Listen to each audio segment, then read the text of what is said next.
want to thank all of you for being here. We just want to announce that all the people standing on the floor, please go and find some seats on the gallery. We thank you for attending. We thank you for being part of this event. Everybody standing on the floor, please go to the gallery. His Excellency the President will soon be in.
Welcome, bienvenue to the inaugural West Africa Economic Summit.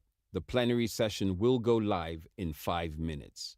We ask that you remain seated for the duration of the session. Thank you.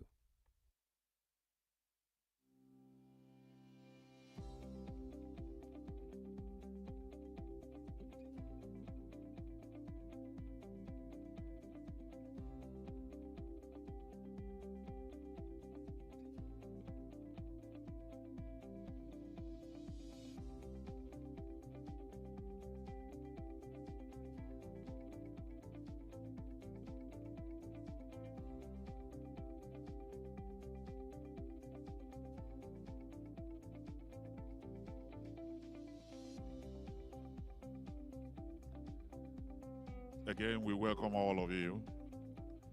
Please, if you don't have a seat downstairs, we humbly appeal to you to please go to the gallery. If you don't have a seat downstairs, please, we appeal, go to the gallery.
Welcome, bienvenue to the inaugural West Africa Economic Summit.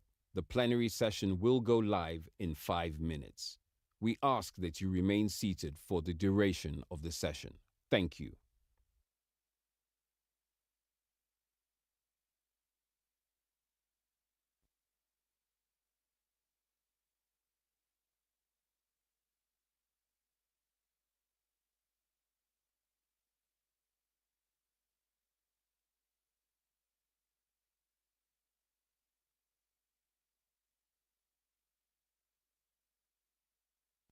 Please rise for the President of the Federal Republic of Nigeria, His Excellency Bola Ahmed Tinubu, GCFR, and all the other heads of state in attendance. Please remain standing for the national anthem of the Federal Republic of Nigeria.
There is a fabric that binds us together as a people.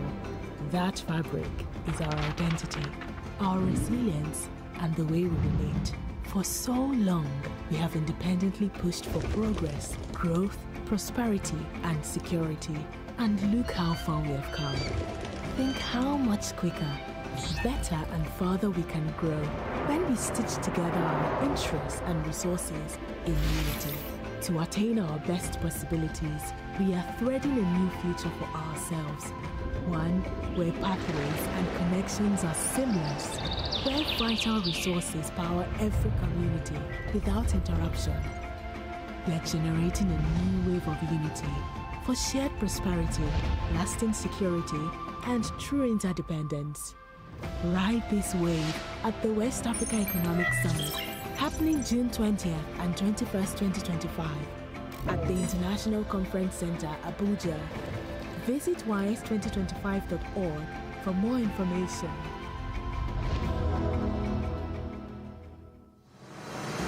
Look around you. This is West Africa, a vibrant tapestry of fierce ambition, innovation, and unwavering spirit. Our fabric is strong and the same. To unlock our shared success, going beyond the borders that separate us, to a thread that ties us together in unity of thoughts, collaboration, economic cooperation, and progress. From Kano to Conakry, Abidjan to Abuja, Accra to Dakar, this is the new wave of optimism, of lasting security, of shared prosperity for all of us. This wave consumes division, driving us to a shared destiny. Join us at the West Africa Economic Summit on the 20th and 21st June 2025. Ride the wave towards shared progress. Visit WAES2025.org to join the conversation.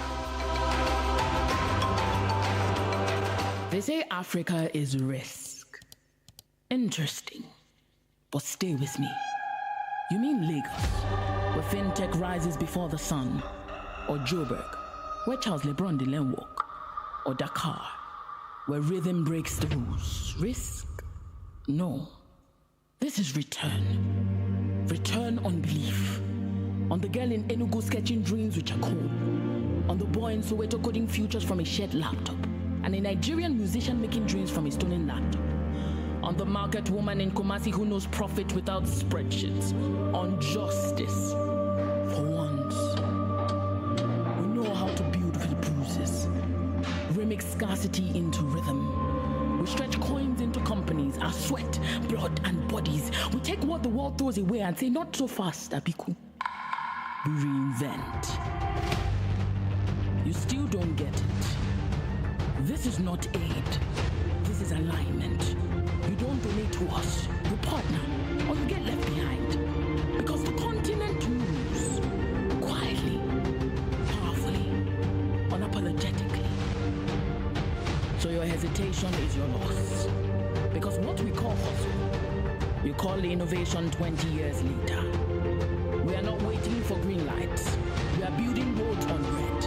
We are not fragile. We are anti-fragile. Our wounds became weapons. Our delays became data. Our waiting made us wise. Africa doesn't need your charity. Africa is your clarity. On where the future breathes. On where the world resets. On where value multiplies like cassava after rain. So if you fear risk, don't come. But if you're looking for a return, on imagination, on resilience, on tomorrow, welcome.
up for them one more time. Absolutely stunning. What a beautiful way to begin our second day. The vibrancy of our culture truly reflects the dynamism of our region.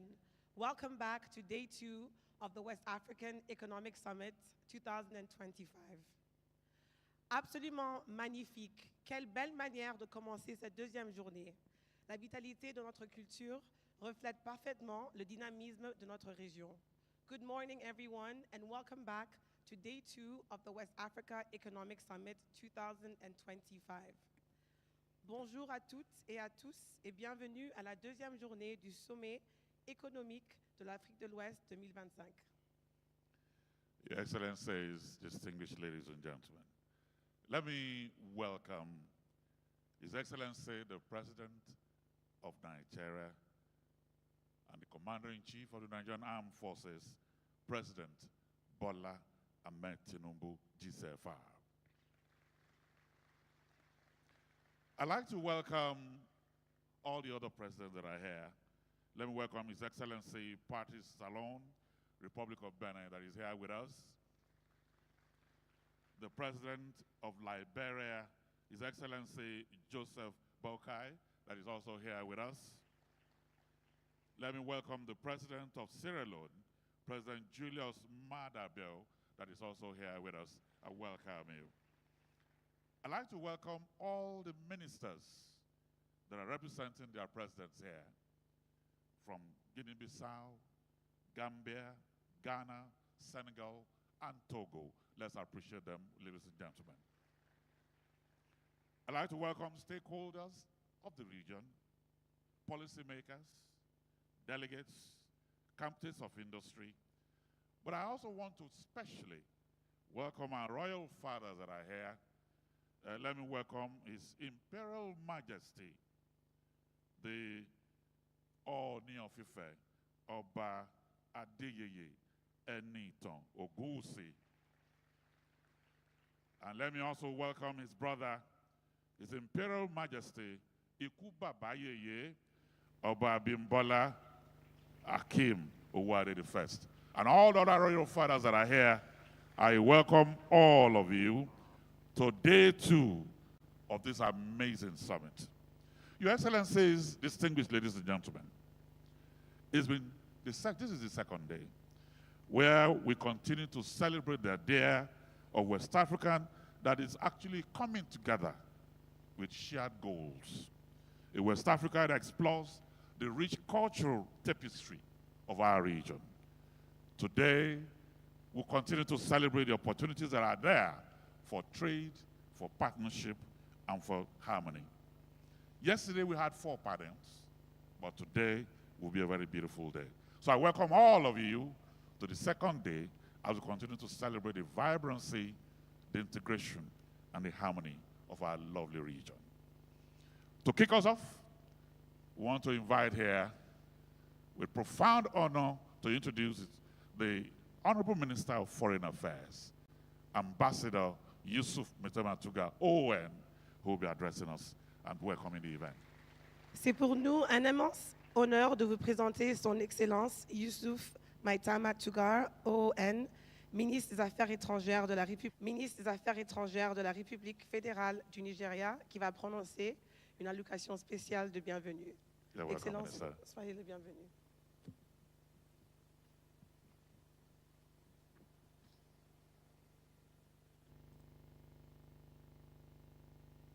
Your Excellencies, heads of state and government, honorable ministers, royal fathers here present, members of the ECOWAS Commission, private sector leaders and champions, development partners, members of the diplomatic corps, ladies and gentlemen. I welcome you to Abuja on behalf of His Excellency President Bola Ahmed Tinubu, GCFR, both as host and colleague and partner, as we look to new opportunities and platforms to build from our shared histories and proud traditions a better future. In that sense, Abuja is a very good location. A new city, an anonymous dot on the map of my childhood, and now a lively, thriving symbol of our capacity to shape outcomes and make real, tangible change. Our purpose today is to reset the vision for the economic future of the West African region. Now, that is quite an ambitious target. And let's be honest, it is up to the creative talents, enterprise, and ingenuity of our people to deliver that transformation. Governments and organizations are at their best when they realize the limits of their influence and power. So we're here today to build on that enabling environment. We're not reinventing the wheel.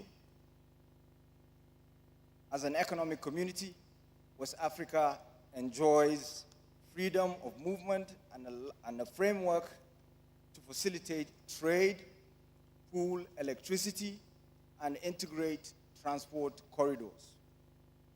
Our job today is to build on what we have and to find new ways that add momentum to the search for peace and stability, prosperity, and growth. We can find some answers to the future in how we understand our past. Long before this city was founded, before independence movements and colonial cartography, the people of this region related and traded not through treaties, but through brotherhood and trust. Livestock from the Sahel moved southward. Cola nuts from the forest zone moved northward. Markets such as Salaga, Katsina, Kano were economic engines long before the modern state existed. Let's reflect on that for a moment. Markets. Markets are a West African story, a story about trade, innovation, and the generation of wealth and opportunity. We still believe in free markets, not a free-for-all, but markets that thrive because of effective cooperation between supply and demand, regulated by accepted and acceptable parameters. Let us not forget that in 2024, West Africa exported goods valued at over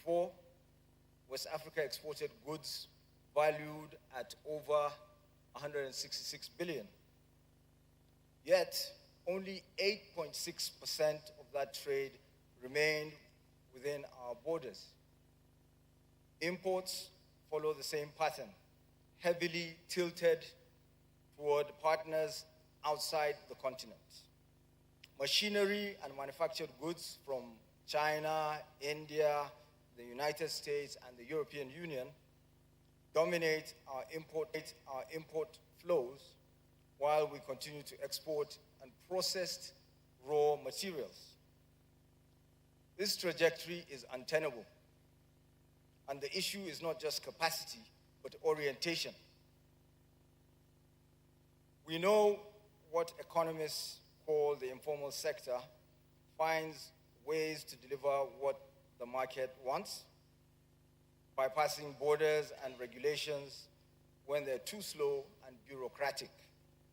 As governments, as states, and the region, we need to do more to make it easy to bring that activity within the formal sector, to bring with it the economies of scale and other efficiencies that will accelerate growth and help our entrepreneurs. And this is already happening. This summit, as envisioned by President Tinubu, is the chance to build on that change.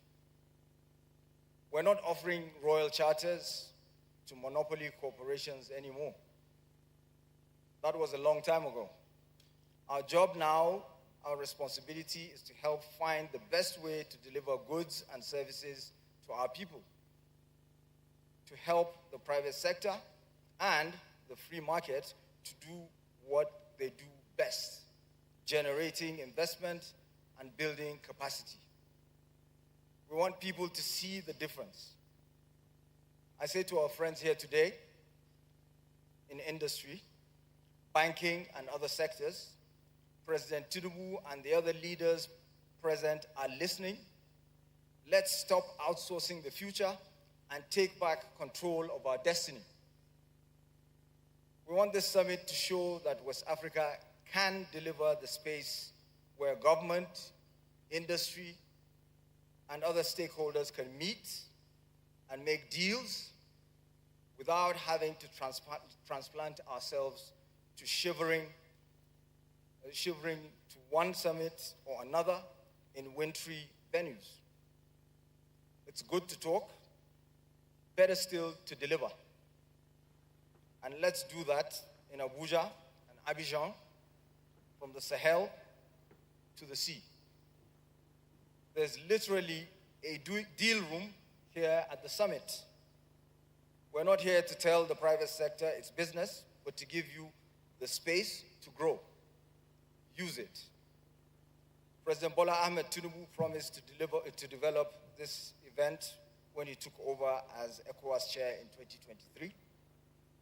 His own background in the private sector and public life as a proud but well-traveled Nigerian had convinced him of the urgency of the moment.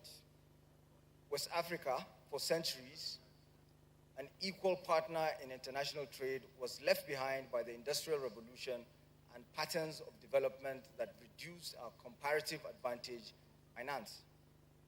One example, we pay the costs for the climate emergency, but received few of the benefits of the process that created it. Competition is healthy, and it is in our common interest to keep that competition healthy and positive for all stakeholders. As a region, West Africa has the scale, talent, and critical mass that no individual state alone can match. Now we have a one-off chance to leverage the profound changes already shaping our common future as advances in technology, processing, and data stretch the imagination of what is possible ahead. West Africa can and should be part of this revolution. Ladies and gentlemen, I read a couple of weeks ago in an American newspaper that China had a monopoly on some of the rare minerals vital to the new industries on which the future will be built. Not so. We have those same minerals here in Nigeria and across the region. I'm sure in this room we could think of a dozen similar examples of what we can offer the international market and where we can do better for each other in the region. Bring that investment, bring that local processing. Let's see our transport and economic infrastructure and other building blocks for prosperity grow. It's happened before. Let this summit and those that will follow prove themselves to be part of the fabric of that change. I thank you very much.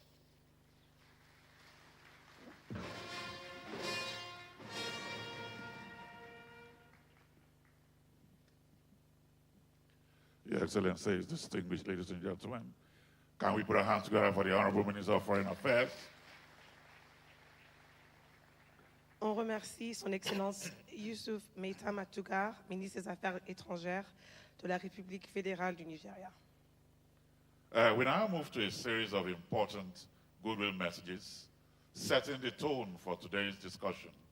And we'll be kicking off with an entrepreneur, a tech expert, Khalil Halilu, Executive Vice Chairman and CEO, National Agency for Science, Engineering Infrastructure. Please can we welcome him here. Nous allons maintenant écouter une série de messages de soutien importants qui donneront le ton aux discussions de la journée. Le premier message viendra de Khalil Halilu, vice-président exécutif de l'Agence nationale pour l'infrastructure scientifique et technique du Nigeria. Merci. You're welcome.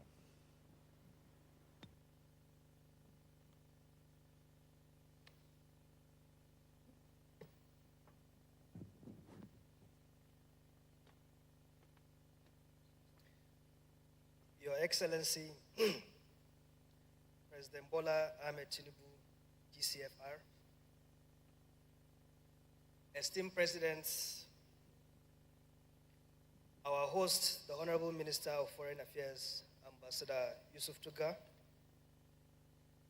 Honorable Ministers, visionary CEOs, bold investors, vibrant innovators of the West African region, distinguished delegates, ladies and gentlemen, good afternoon.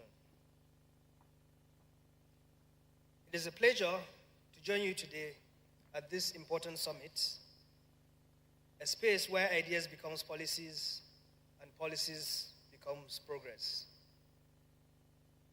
On behalf of the National Agency for Science and Engineering Infrastructure, NASENI, and its chairman, the President of the Federal Republic of Nigeria, His Excellency President Bola Ahmed Tinubu, I bring you warm greetings and a message of anchored action and progress. The President has given me a clear and transformative mandate to rebuild and retool Nigeria's science and engineering infrastructure to serve our industries, energize innovation, and unlock the full potential of a diversified economy. This is not a mandate of ambition alone. It is one of urgency, one of impact, and most of all, one of results. Under this directive, we have redefined what it means to build and to build with purpose. In renewable energy, we are deploying smart, localized solar solutions to power underserved communities and agro-processing clusters. Through the Irrigate Nigeria program, we have launched a mission to revolutionize smallholder farming by delivering affordable solar home-powered irrigation kits to farmers nationwide. We are ending seasonal farming and turning dry months into productive months. This is innovation with water at its heart and food security in its future.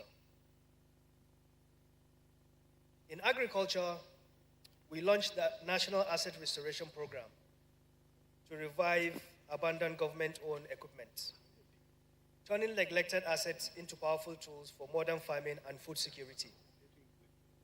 This is the first of its kind in the history of our country.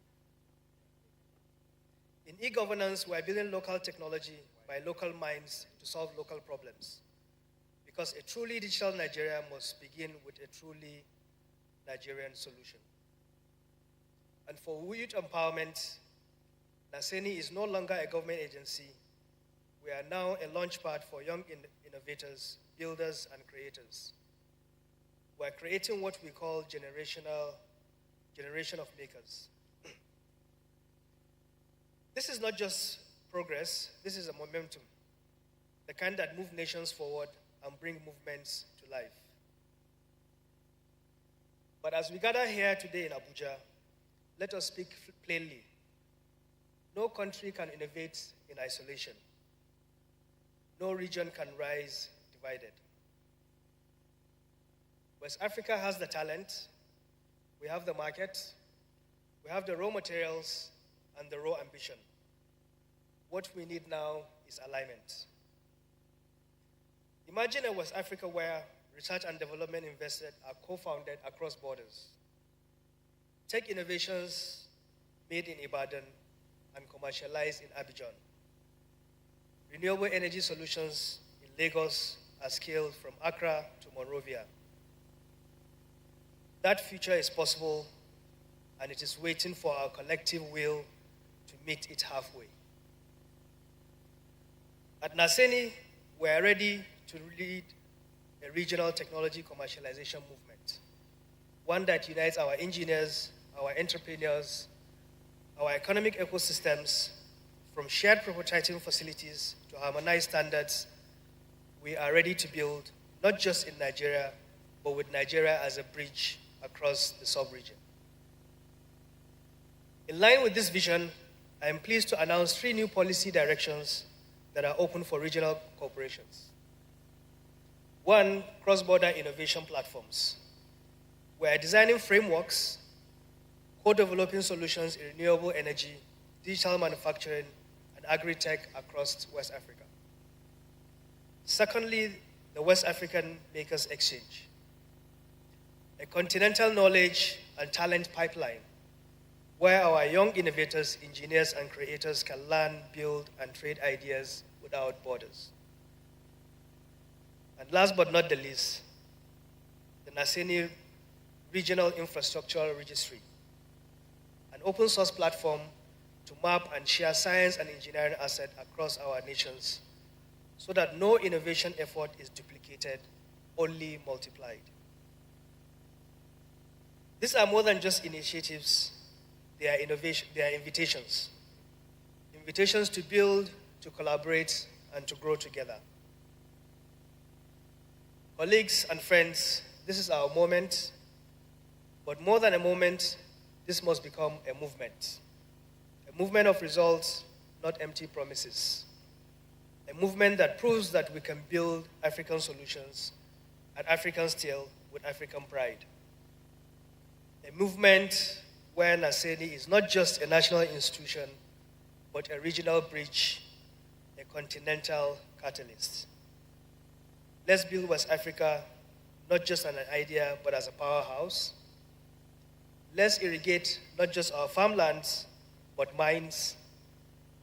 Let's restore not just our assets, but the trust we can build together. The time is now, the place is here, the movement is us. Thank you very much.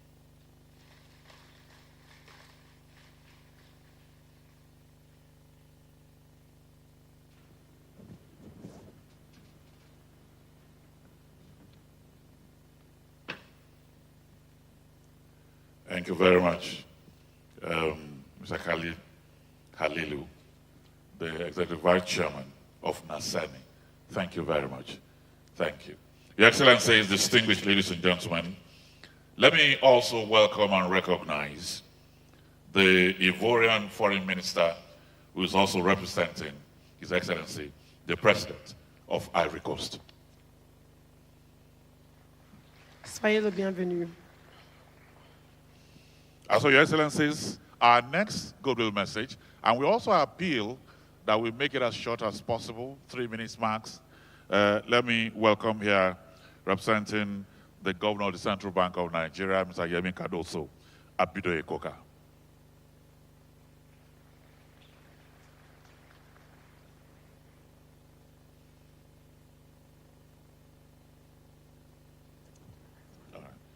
And so we will take the next goodwill, and that will be coming from the Honorable Minister of Industry, Trade, and Investment. Please join us. I welcome here Dr. Jumoke Oduwole. Son Excellence, Dr. Jumoke Oduwole, ministre de l'Industrie, du Commerce et l'Industrie de la République fédérale du Nigeria.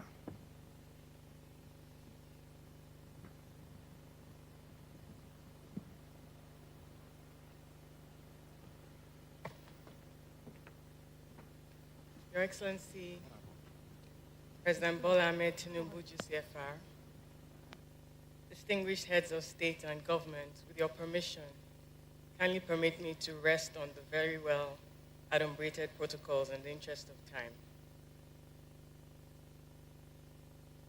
The opportunity cost of inaction is significant. Every fragmented policy, every delayed infrastructure link, and every unimplemented trade agreement costs us jobs, deterred investment, and pushes African producers further away from global value chains.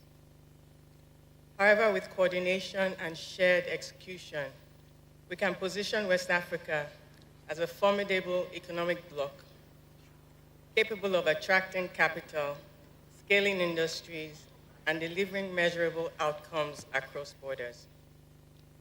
It is for this reason that this historical West African Economic Summit, a testament to the visionary leadership of President Bola Ahmed Tinubu, GCFR, and his consistent commitment to regional integration and shared prosperity, is an idea whose time has come. Mr. President, under your leadership, Nigeria has made bold and difficult decisions, from exchange rate reforms and removing fuel subsidies to aligning our economy with the AFCFTA and resetting our national trade policy framework. These reforms are starting to yield results. In Q1 of this year, Nigeria's non-oil exports rose to $1.8 billion, a 24% increase over the same period last year. Importantly, we have recently concluded our inaugural 5-year review of Nigeria's AFCFTA implementation, the first country to do so, demonstrating renewed national coordination and our unequivocal commitment to prioritizing trade with West policy directives and begun converting them into real economic wins. To mention a few, over the last 6 months, Nigeria has made meaningful strides, such as gazetting our AFCFTA provisional schedule of tariff concessions, thus affirming our readiness to trade under a common African market. We secured Nigeria's designation as Africa's co-champion on digital trade, along with the personal commendation conferred on Mr. President for his pivotal role in the sector, evidenced by several initiatives of Mr. President, including the National Talent Export Program, NATEP, Nigeria's first national platform dedicated to exporting high-value services at scale. From software engineering to digital design to business process outsourcing, NATEP is creating a structured pipeline that links Nigerian talent to global demand, with over 2,000 young Nigerians already placed in international remote jobs and earning hard currency.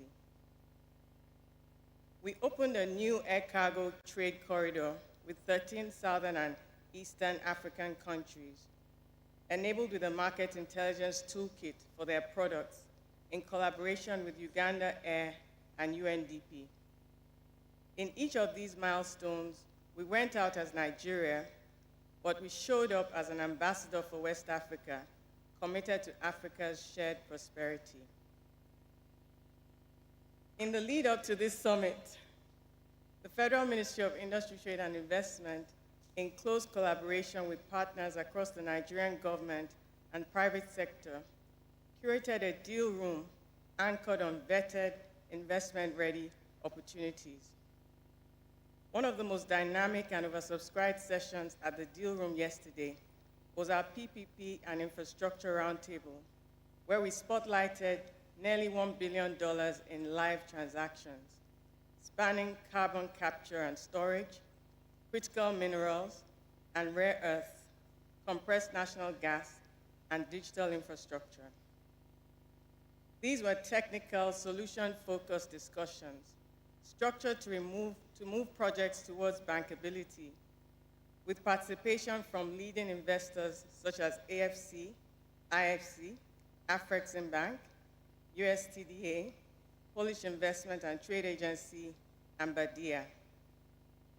Since yesterday, we have tracked over $400 million worth of transactions that will advance into investor discussions, a strong signal of both the quality of preparation and the renewed momentum behind Nigeria's investment facilitation strategy.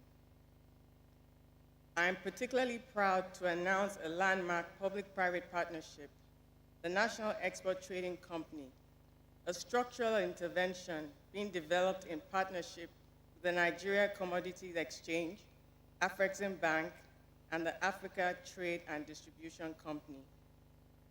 Its purpose is clear: to aggregate, finance, and enable exports of Nigerian commodities efficiently, competitively, and at scale. The Nigerian Export Trading Company will change by investing in aggregation, traceability, warehousing, and structured market access. It will create a pathway for farmers and MSMEs to access formal, regional, and global markets. This milestone is a powerful indication of what the West Africa Economic Summit and its deal room are here to do: to align capital with capacity, connect local projects to global institutions, and engineer the platforms that unlock inclusive long-term growth. This is what traction looks like. West Africa is bankable. I commend the Honorable Minister of... This is what traction looks like. West Africa is bankable. I commend the Honorable Minister of Foreign Affairs and his team, along with all interministerial stakeholders and private sector partners, for delivering a truly world-class summit, one that is oriented.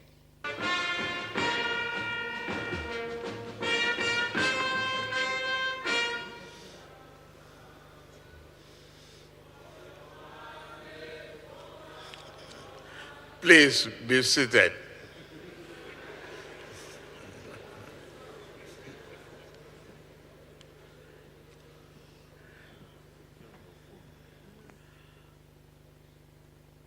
Your Excellencies, my colleagues and friends, distinguished delegates, Head of State of Government of ECOWAS, Council of Ministers,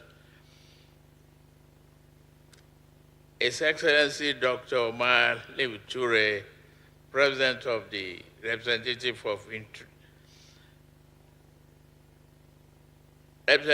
of international organizations here present, members of diplomatic corps, other senior government officials here present, our eminent traditional rulers, thank you for being here. Captains of industry, gentlemen of the press, ladies and gentlemen. It is a great honor for me to welcome you all fellow head of states, distinguished guests, delegates and partners to the inaugural West African Economic Summit. Your presence here signals our shared commitment to shaping a new economic future for our region. We gather at a decisive moment. Today is not about celebrating how far we've come, but forging a new path that leaves behind fragmentation amidst opportunities and moves all towards deeper integration, collective action, and shared prosperity. West Africa is one of the last great frontiers of economic growth. Yet, opportunity alone does not guarantee transformation. Opportunity is not destiny. We must earn it through vision, integration, policy coherence, collaboration, and capital alignment.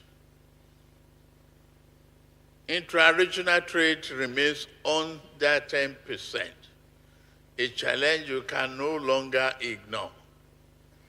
The low trade is not due to a failure of will, but a failure of coordination. The global economy will not wait for West Africa to get its act together, nor should we. Rather than competing in isolation or rely on external partners, we must together strengthen our regional value chains, invest in infrastructure, and coordinate our policies. Our region's greatest asset is its youthful population. However, this demographic promise can quickly become a liability if not matched by investments in education, digital infrastructure, innovation, and productive enterprise. For example, Nigeria invests in skills development, digital connectivity, and youth empowerment.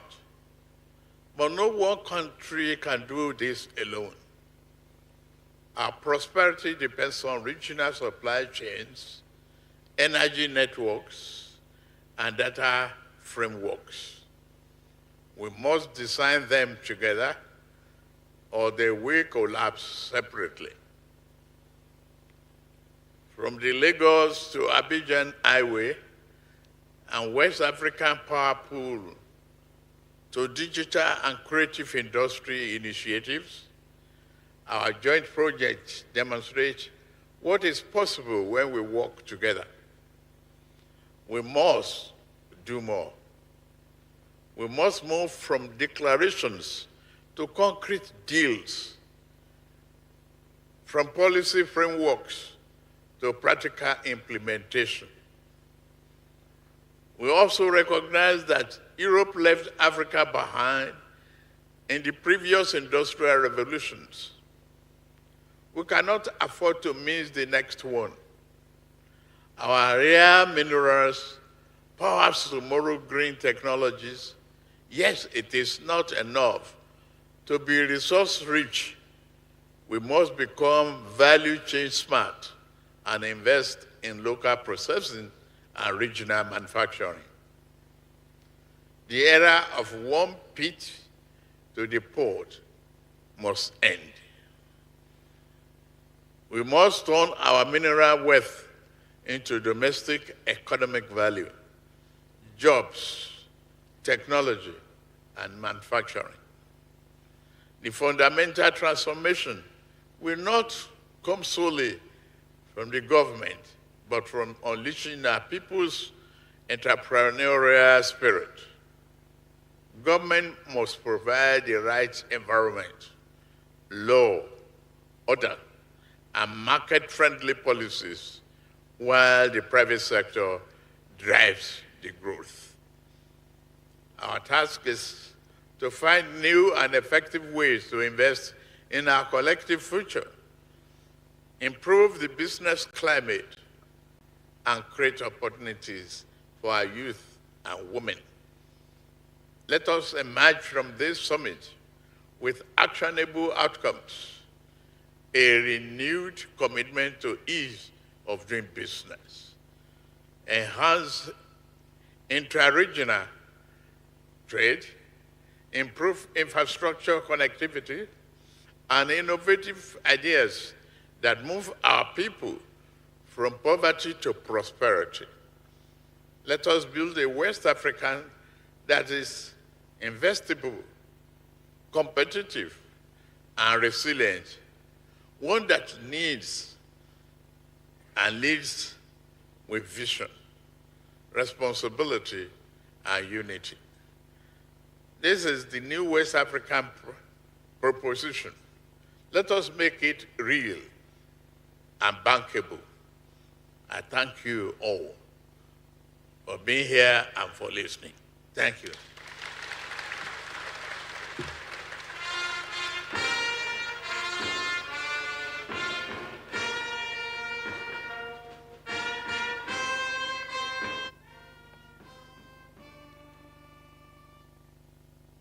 Thank you, Brigade of Guards. Thank you very much.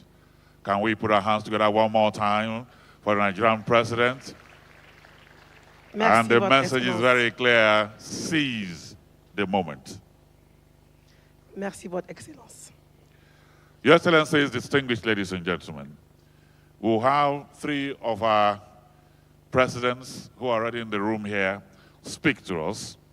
I will be kicking off with His Excellency Joseph Boakai, President of the Republic of Liberia. Son Excellence, Président Joseph Boakai, République du Liberia.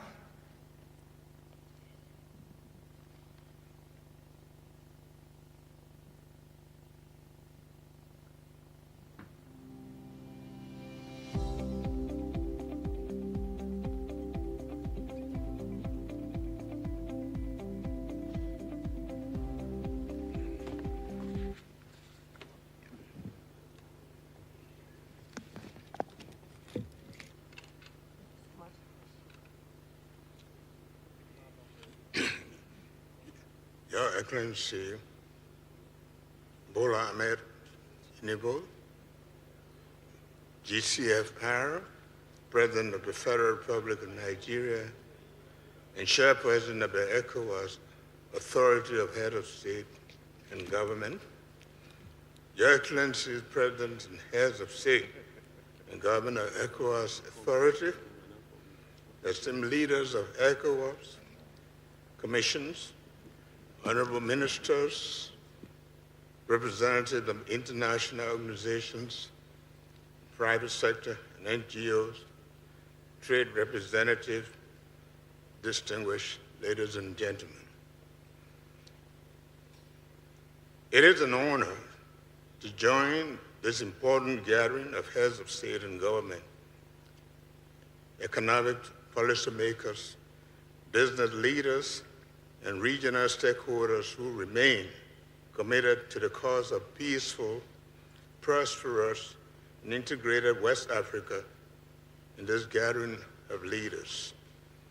On behalf of the government and people of Liberia, I bring you warm greetings and best wishes for a productive and inspiring summit. Let me first extend special appreciation to my friend and brother, His Excellency President Bola Ahmed Tinubu, President of the Federal Republic of Nigeria and Chairperson of ECOWAS Authority, Ministerial of State and Government, for his visionary leadership for convening this timely strategic summit. This summit has been held in the ambience of our community's Golden Jubilee, provides a vital platform for reflection, coordination, and renewed commitment to the economic transformation of our sub-region. Even after 50 years of our extensive existence and work, the challenges we face are still present and complex, but they are not insurmountable. Your Excellencies, distinguished ladies and gentlemen, it gives me great pleasure to officially inform this distinguished gathering of Liberia's recent election to a non-permanent seat responsibility, drawing on Liberia's unique post-conflict experience and our unwavering belief in democracy, diplomacy, peace building, and international cooperation. Your Excellencies, as we chart a path toward economic renewal, consistent with a well-thought-out theme of this summit, Liberia strongly supports the African Continental Free Trade Area as a transformative platform for economic integration.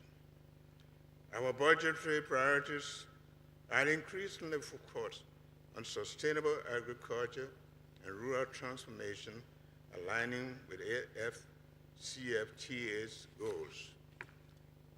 We are investing in road networks, port infrastructure, and to support seamless movement of goods and services across our borders. This action reflects Liberia's determination to play an active role in the regional and continental value chain. Liberia has also identified several priority sectors for strategic investment. Agriculture, where we seek to scale productivity and create food security and promote agribusiness. Ports and logistics, where efforts are underway to modernize the Freeport of Monrovia and other key gateways to improve competitiveness and trade efficiency. Energy, where we are expanding access to affordable and reliable electricity to support economic diversification and industrial development. Digital economy, where we are investing in infrastructure and human capital to enable innovation and position Liberia as a destination for technology-driven enterprise. We are working in close coordination with ECOWAS and the Mano River Union to harmonize policies, reduce trade barriers, and enhance competitiveness. Through the implementation of our recently launched Arrest Agenda for Inclusive Development, Liberia is pursuing comprehensive reform to foster economic growth, strengthen institutions, and improve public service delivery. Our vision is to transform Liberia into a stable, transparent, and attractive destination for private sector investment and inclusive development. Excellencies, distinguished heads of government and delegation, ladies and gentlemen, peace and stability are the foundation upon which our economic aspirations must rest. Liberia remains fully committed to promoting productive sub-regional interaction, peace, national cohesion, and democratic governance throughout the region. We continue to avail ourselves to ECOWAS community in critical areas of mediation, conflict prevention, and post-crisis stabilization. At the 66th Ordinary Session of ECOWAS Authority, Liberia called for renewed dialogue with member states who have taken a divergent path.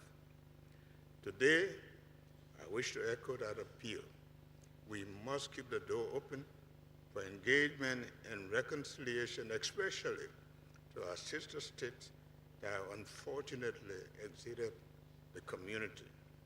With Liberia's ascension to the Security Council, we are determined to be the principal voice for the region, advocating for just solutions to global and regional challenges and advancing the values that unite us. I commend each of you for your steadfast leadership and for efforts you continue to make in advancing the goals of economic integration and prosperity. Let us seize the opportunity to deepen our collaboration, mobilize our collective resources, and transform the potential of our region into lasting progress for our people. Long live the economic community of West African states. I thank you, and may God Almighty continue to bless us. Thank you.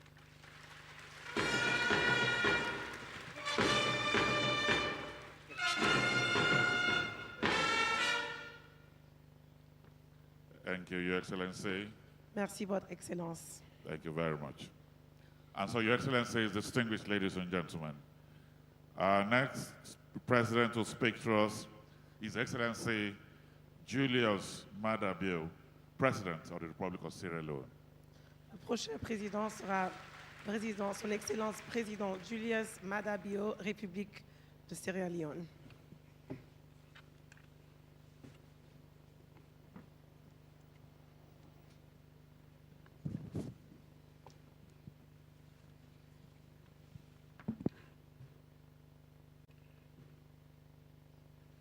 Thank you very much. Your Excellency and Chair of the ECOWAS Authority of Heads of State, President Ahmed Bola Tinubu,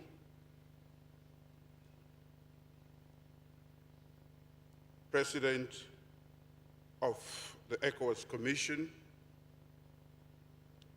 captains of industry present here today, our revered traditional leaders that are with us, distinguished ladies and gentlemen, it's an honor to be here. Excellencies, distinguished guests, ladies and gentlemen,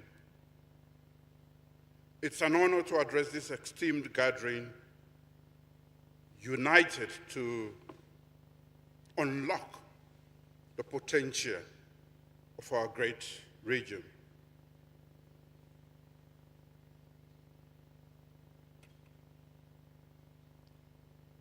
I would like to express first my profound gratitude to you, our host, President Bola Ahmed Tinubu, for your vision in bringing us all together. for this summit.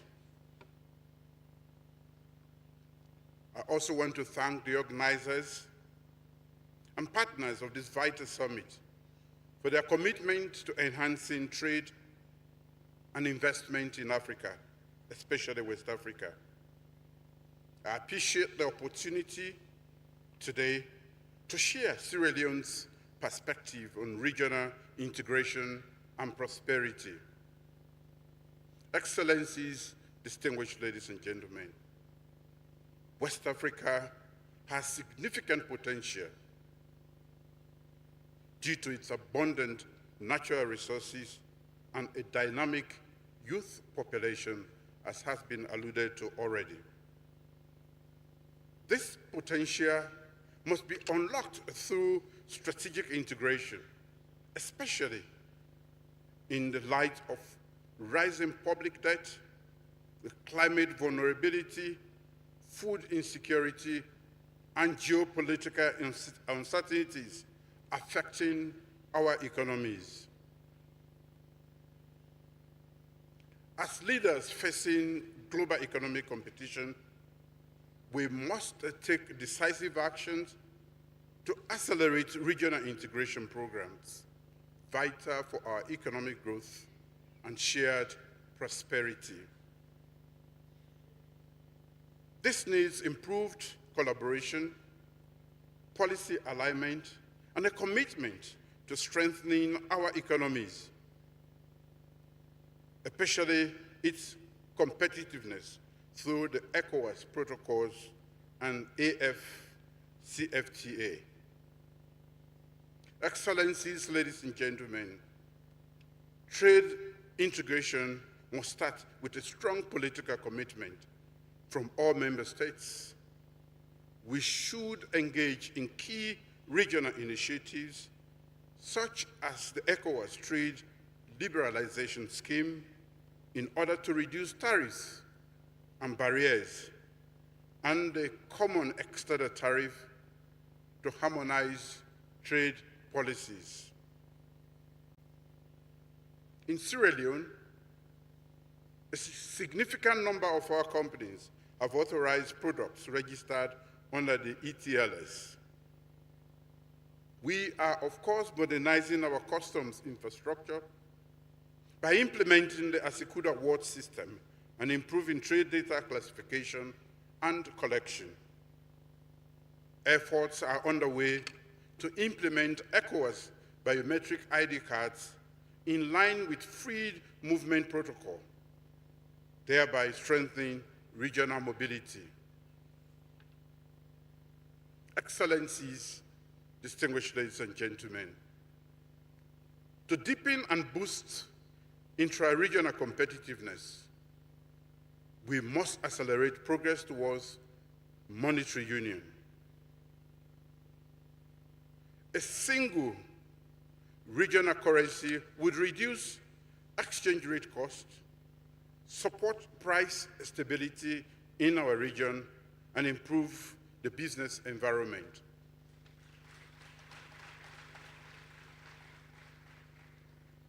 Securing funds is a significant challenge for our businesses in West Africa. We need to adopt innovative financing models to develop essential infrastructure like roads, rails, ports, air transport systems, which will enhance connectivity, reduce logistic costs, and facilitate the movement of our people and goods in the sub-region. Participation in regional projects like the West African Pool is an imperative. Expanding electricity access and lowering energy costs will make our region more attractive to investors and support industrial growth. Strengthening regional stock exchanges and harmonizing capital markets is essential also for enhancing financial integration and unlocking investment flows. Our youth, the heartbeat of our continent, must be empowered to thrive across this region. Therefore, we need to invest in the skills, support their startups, as they are the innovators and entrepreneurs who will lead us in future. Excellencies, ladies and gentlemen, as we anticipate the summit's outcomes, we must act decisively to tackle ongoing challenges, including insecurity, macroeconomic imbalances, hindering convergence, and institutional constraints, slowing the region's integration.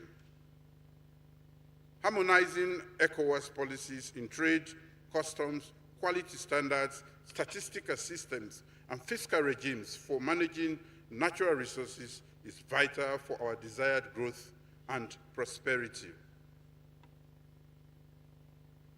Let us continue to engage development partners, investors, policymakers, and citizens to drive industrialization, economic diversification, and shared opportunity in the ECOWAS region.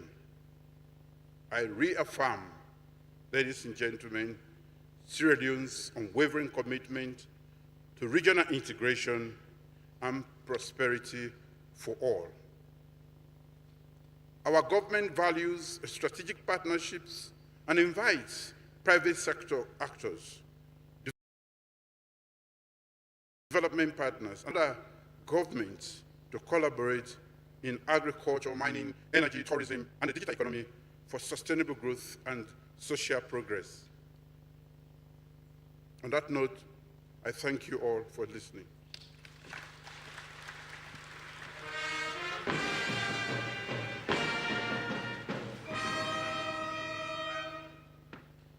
Thank you very much, Your Excellency. Thank you for your work in integrating the region. Thank you for your love of the people within the region. We appreciate you. Thank you very much. Your Excellency, distinguished ladies and gentlemen, the last president to speak before the representatives or the presidents speak will be the President of the Republic of Benin, His Excellency Patrice Talon. Le Président de la République du Bénin, Son Excellence Président Patrice Talon. And then my sister here will do the direct translation. You can do from here. Oui, c'est bon. Monsieur le Président Ahmed Tinubu, cher grand frère et ami, Your Excellency, Mr. President Bola Ahmed Tinubu, my friend and brother, Monsieur le Président ici présent, cher ami, other presidents present here, dear friends, Monsieur les membres de délégation, les ministres ici présents et les diverses autorités nigérianes, members of other ministers, members of the delegation here present. c'est un honneur pour moi, un plaisir de participer à ce sommet et je voudrais en féliciter le président Tinubu pour son initiative. It's an honor and pleasure for me to be with you today, and I would like to thank and honor His Excellency Bola Ahmed Tinubu for having me here today and for this initiative. Ce sommet arrive à point nommé parce que notre région traverse une crise de confiance et de partenariat affirmé. This summit is in perfect timing as our regions come together for further integration. Nous avons une institution régionale, la CEDEAO, qui est un bel instrument de coopération et d'intégration, mais qui malheureusement, ces temps-ci, est en crise. ECOWAS is a perfect example of regional integration, but unfortunately right now, our ECOWAS is in crisis. Mais ceci ne doit pas nous paralyser et nous empêcher d'aller à l'essentiel qui est un véritable besoin d'intégration de nos communautés, tout au moins au plan économique. This, however, should not prohibit us from further regional integration. Notre idéal d'avoir une intégration régionale qui concerne l'économie, la sécurité, la politique, la démocratie, les libertés est en mal. Mais le besoin d'une intégration économique est indispensable et je remercie le président Tinubu d'avoir initié ce sommet. The ideal for the region would be further integration from a political perspective, economic perspective, and he thanks His Excellency Bola Ahmed Tinubu for his efforts towards this. L'Afrique a les mêmes idéaux que le reste du monde. Répétez s'il vous plaît. L'Afrique a les mêmes idéaux que le reste du monde. Africa has the best ideas in comparison to the rest of the world.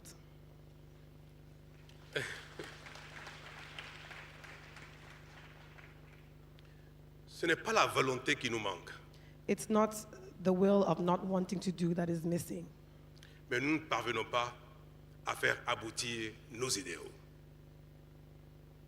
Répétez s'il Nous ne vous plaît. parvenons pas, nous ne réussissons pas à faire aboutir notre idéal. The only issue that we face is that we are not able to realize our ideas. Et notre échec principal, et qui est la cause de notre sous-développement, c'est bien notre incapacité à mettre en œuvre notre idéal. Our main prohibition and our main issue and blockage is our ability to put forth our ideas. Et ceci est de la responsabilité de nos leaders, nos responsables. And this is our leaders' responsibility. C'est de la responsabilité de nos collaborateurs, c'est-à-dire les ministres.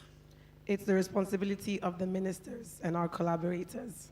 C'est de la responsabilité des cadres de nos ministères. It's the responsibility of the ministries. C'est de la responsabilité de notre administration globale. It's the responsibility of our global administration. Ce sont donc l'ensemble des divers responsables de l'Afrique, du plus haut niveau jusqu'au plus bas, qui sont responsables de la non-mise en œuvre de notre idéal. It's the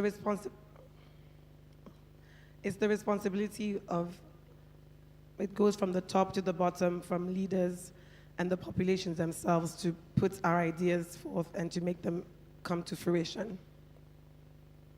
Et c'est pour cela, Monsieur le Président Ahmed Tinubu, que votre appel à une action commune pour la complémentarité et l'intégration de notre économie, qui relève du rôle des chefs d'État que nous sommes, est à saluer.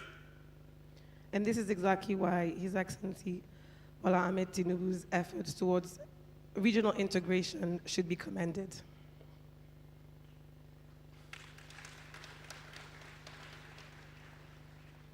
Mais s'il est évident qu'un chef d'État ne peut pas à lui tout seul mettre en œuvre un idéal pour son aboutissement,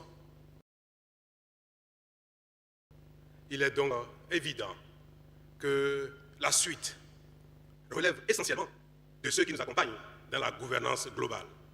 It's evident that His Excellency cannot do this on his own, and we require the support of our global partners and collaborators.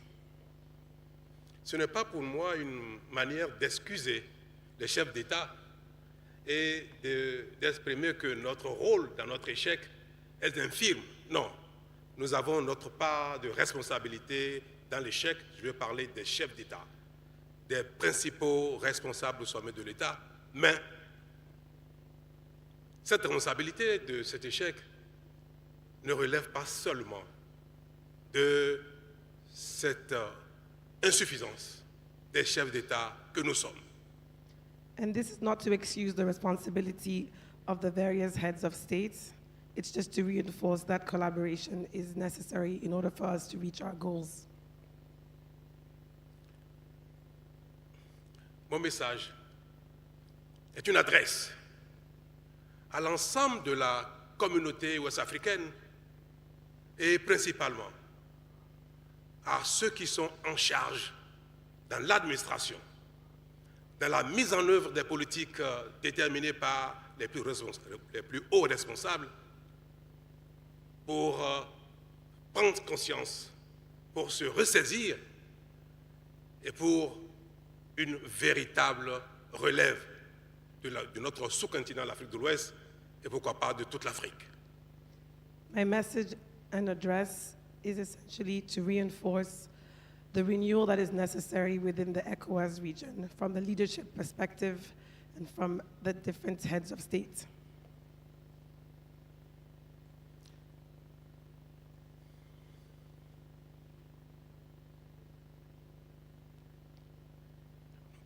Quand je la suis, ça n'y est pas.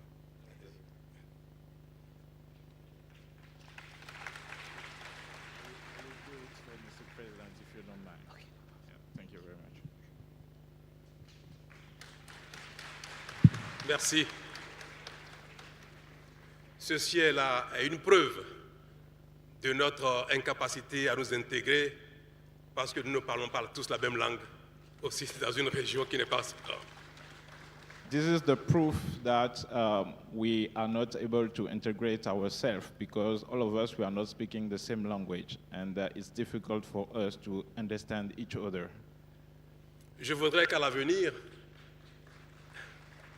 même si l'anglais est la langue la plus partagée au monde et que chacun des Africains doit parler l'anglais, mais je suis trop vieux pour apprendre l'anglais, que prochainement nous puissions nous communiquer, nous échanger en Yoruba, en Swahili ou en Hausa.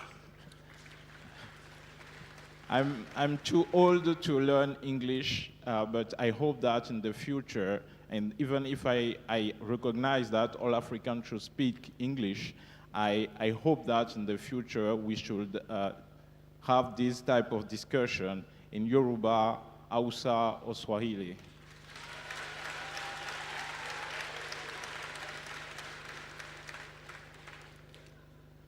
Je vais répéter ou réaffirmer ce que je disais à l'endroit de la chaîne de responsabilité dans la gouvernance globale.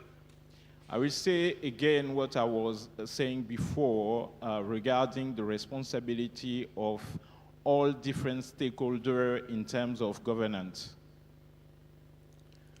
J'adressais donc mon message à nous-mêmes chefs d'État pour dire combien nous sommes aussi responsables de notre échec commun, du fait que nous ne parvenons pas à mettre en œuvre notre idéal que nous partageons avec le reste du monde. I was saying that we as a head of state, we have our own responsibility in our failure to achieve and deliver our vision, the vision we have for Africa, and we probably share this ambition with all over the rest of the world. Mais cet échec est également de la responsabilité de nos collaborateurs directs, des ministres par exemple. But this failure, it's also the responsibility of our direct collaborators, for instance, the ministers. C'est aussi la responsabilité des cadres qui sont dans les ministères et qui animent globalement l'administration publique. It's also the responsibility of all different type of people working within our different administration. Nos peuples sont prêts pour l'intégration. Nos hommes d'affaires, nos acteurs économiques sont prêts pour l'intégration. Our people, our citizens are ready for integration. Our business leaders, our businessmen are ready for integration. Tellement les responsables politiques, tellement l'administration ne fait pas ce qu'il faut, que nos populations et nos hommes d'affaires sont obligés de contourner les obstacles de l'administration, d'avoir affaire à l'informel pour échanger entre les communautés d'un pays à l'autre. As we as administration and leader, we are not doing our job. We are not delivering what they need. Our business leaders, our people, they have to go beyond the law and smuggle most of the time. So they are working not in line with formal economy.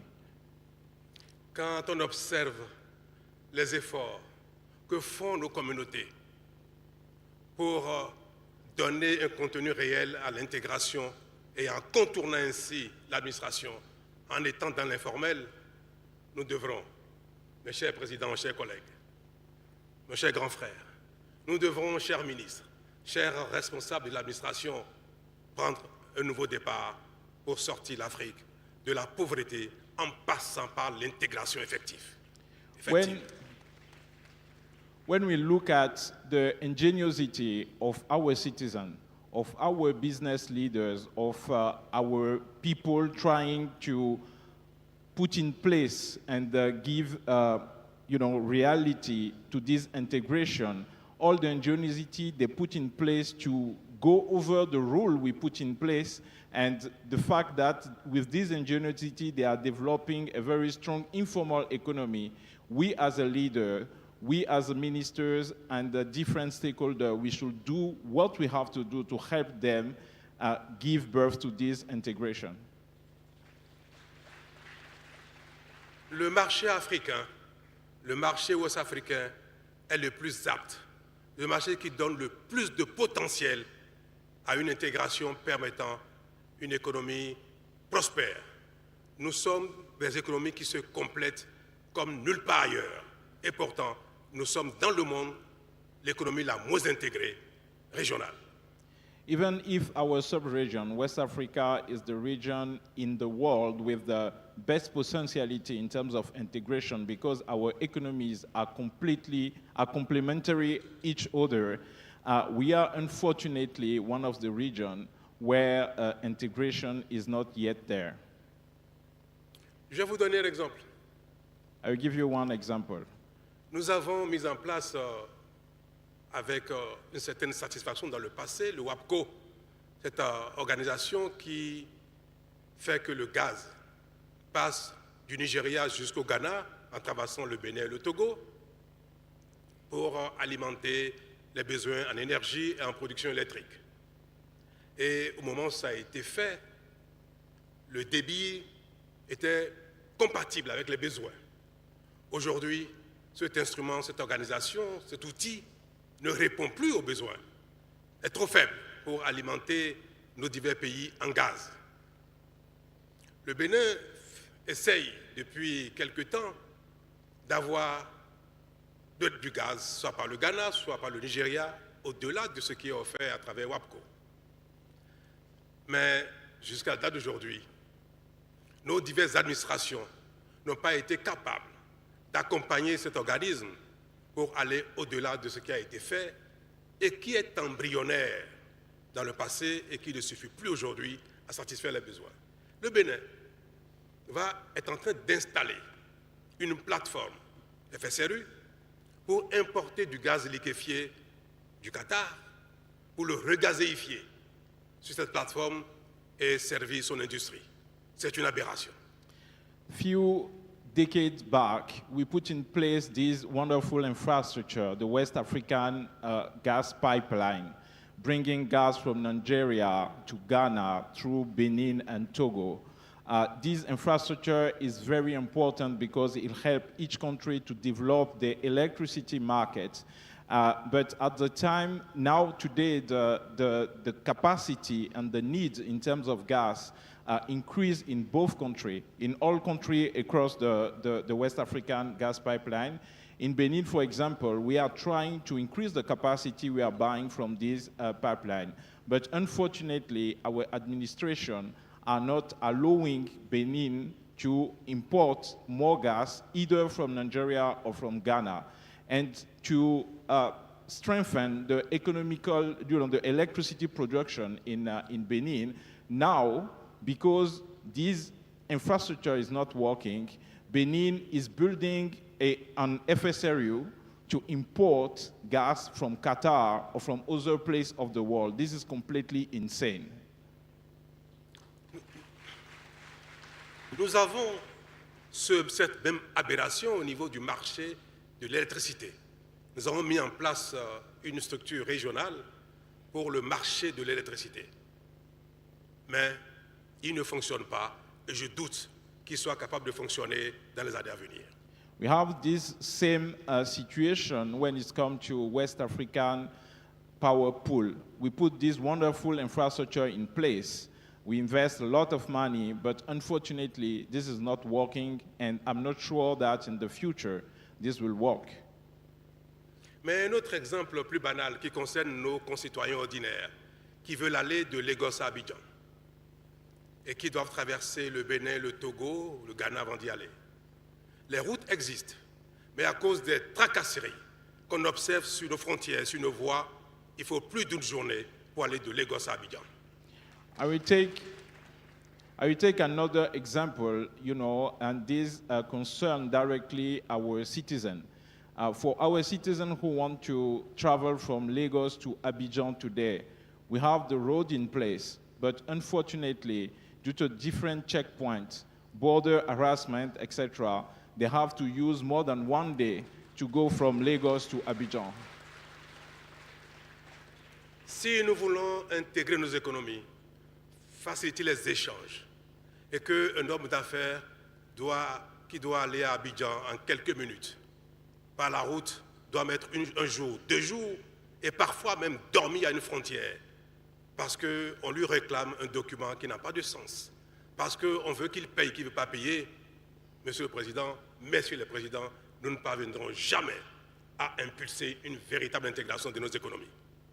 If we want a real integration, but for a businessman who wants to go from Lagos to Abidjan to do a business, he need to do it in just few hours. But if he has to spend 1 day, 2 days at the border because border people are asking him for a specific document he didn't have, or they are asking him to pay, unfortunately, we will never achieve integration in our region. Mes chers amis, my dear friends, ce message que je adresse ici à Abuja s'adresse à ceux qui sont dans la salle, mais surtout à ceux qui ne sont pas ici, qui vont nous écouter, qui nous écoutent à la radio, à la télévision, dans nos divers pays, que ce soit le Nigeria, au Bénin, au Togo, au Ghana, en Sierra Leone. Ce message s'est adressé à eux. Il est temps que l'Afrique fasse les efforts nécessaires. Il est temps que nos administrations, nos politiques fassent les efforts nécessaires pour réellement intégrer nos économies, parce que si nous ne parvenons pas à le faire, nous resterons dans une communauté de pauvreté. The message I want to share here today, and I want to share it not only with the people in this room, in this, venue, I want to share it also with people who are listening to us from outside. And the message is clear. If we are not able to tackle all those issues, we will never be able to tackle poverty in our region, and our region will still remain a poor region.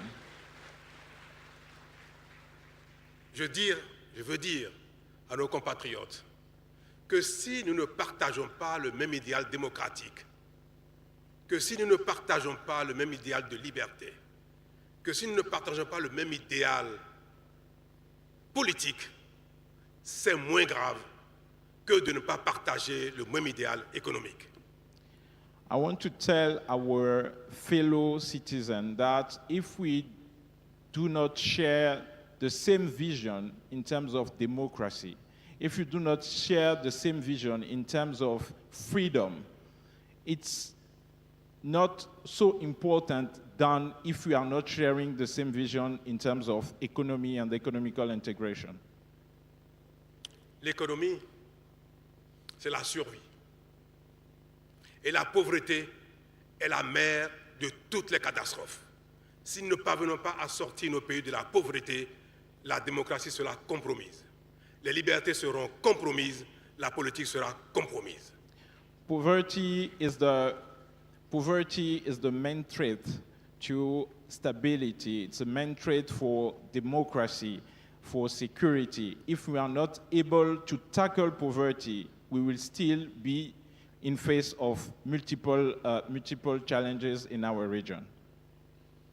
Je ne banalise pas l'idéal de démocratie qui est important. Je ne banalise pas l'idéal de liberté qui est important parce que ça concourt de la dignité humaine. Mais je veux dire que ces idéaux qui sont majeurs et supérieurs peuvent être mis en cause par la pauvreté si nous ne faisons pas les actions qu'il faut pour nous développer collectivement. I'm not putting aside the question of democracy. I'm not undermining, the question of democracy or the question of freedom. But I'm just saying that if we are not able to solve the issue of economical integration, creation of wealth, development of our region, all of the other values, we cannot push them forward. Je vais finir mes propos en indiquant la situation dans laquelle le monde se trouve aujourd'hui et qui nous interpelle. Le monde entier, et notamment les pays développés, les autres régions du monde, sont rentrés dans une phase de défiance de la coopération internationale. La coopération internationale n'est plus aujourd'hui un idéal universel. I want to finish by saying that the situation, the geopolitical situation in which we are today is showing us clearly that there is a large part of the world who are no more in the idea of promoting international cooperation. They definitely want to put aside international cooperation. L'aide internationale n'existe plus et n'existera plus. International aid, development aid, will no more exist in the future. Et le seul moyen pour nous, pour nos populations, de sortir de la pauvreté est que nous fassions les efforts qu'il faut sur nous-mêmes pour nous développer. And the only way for us, for our population, to get out of poverty is definitely by us doing the right effort, the effort we need in order to get them out of poverty. Les États-Unis sont en train de nous donner une leçon incroyable. On observe le pays le plus puissant du monde, économiquement le plus puissant, qui est en train de défendre ses intérêts au centime près, au mépris de la coopération internationale. United States, they are showing us, they are giving us a very important lesson. We are talking about the largest economy of the world, and today they are fighting for their own interests, even for one penny. Cette déclaration, à la limite de guerre commerciale, que les États-Unis ont déclarée au monde entier, est une façon de nous réveiller. The trade war United States opened with the rest of the world should be a wake-up call for us. À la limite, nous devrions saluer le président Trump pour ce coup de fouet qu'il nous donne. At some point, we should. À la limite, nous devrions saluer le président Trump pour ce coup de fouet qu'il nous donne. At some point, we should, greet President Trump for, this wake-up call he's giving us. J'ai envoyé la semaine, il y a quelques jours, au ministre des Finances porter un message au président Tinubu pour la préparation de ce sommet. Et j'ai prié donc le grand frère Tinubu d'accepter que le Bénin et le Nigeria soient les pionniers du passage à un nouveau palier en termes d'intégration. Nous sommes de la CEDEAO, nous avons des textes extraordinaires concernant l'économie, concernant l'intégration, mais on n'a pas beaucoup bougé. Donc j'ai demandé au président Tinubu que le Bénin était prêt pour être un pionnier avec le Nigeria, pour passer une étape réelle, concrète d'une intégration économique. Few days back, in preparation of this important summit, I sent a special envoy to my big brother, President Bola Ahmed Tinubu, GCFR, to send him a message saying we should work together because we have a beautiful agreement within ECOWAS, but this is not working.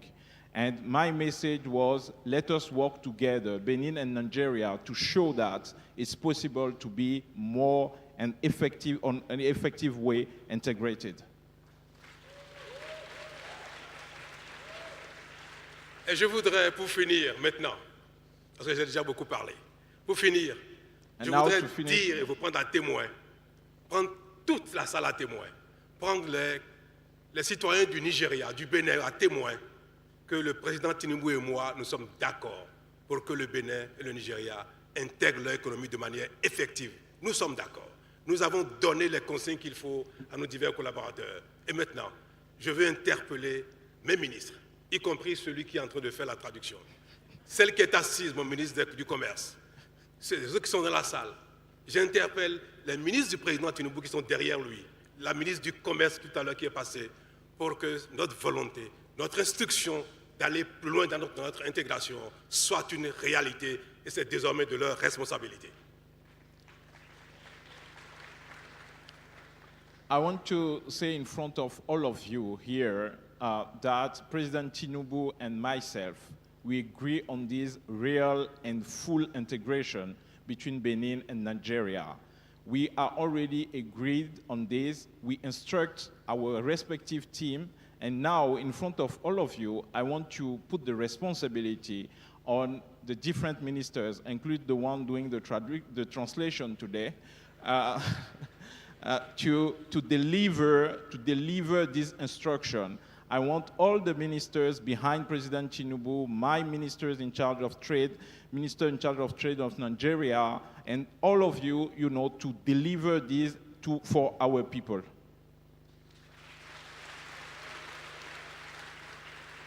Président Tinubu, il faudrait que vous et moi, que le Bénin et le Nigeria, qui sont deux pays siamois, du sud au nord, nous sommes exactement les mêmes. À tout point de vue, je voudrais que nous soyons les pionniers de cette nouvelle dynamique. Your Excellency, Mr. President Bola Ahmed Tinubu, I want that you and I, because Benin and Nigeria are like siamois, twin, not twin, it's more than twin. They are linked up together. We are exactly the same people, the same citizen from north to south. We should show that it's possible to deliver this integration. Dieu bénisse l'Afrique de l'Ouest. Merci. God bless West Africa. Thank you very much.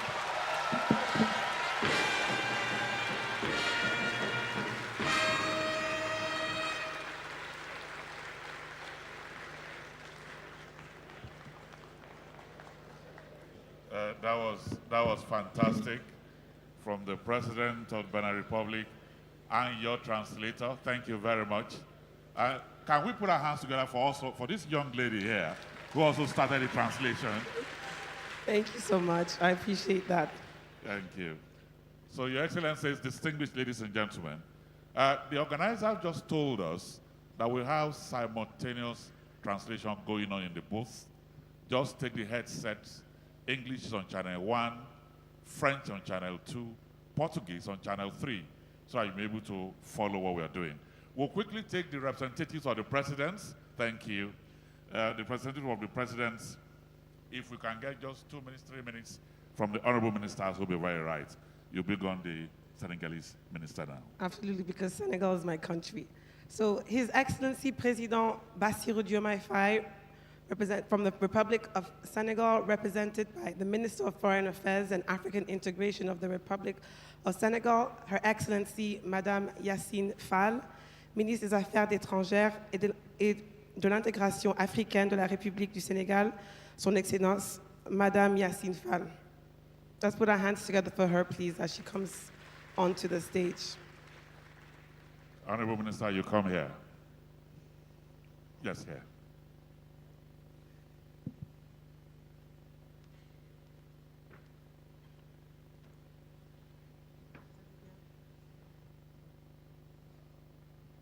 Thank you very much. I will speak in English so that I can save time.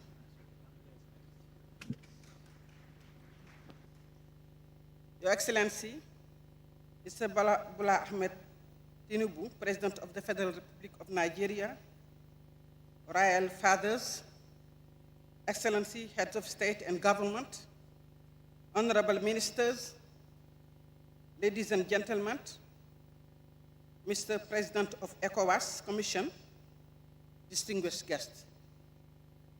I would like to convey to you the warm greetings of your brother, Excellency, Mr. Bassirou Diomaye Diakhar Faye, President of the Republic of Senegal, who just arrived right now and was not able to attend because of other responsibilities.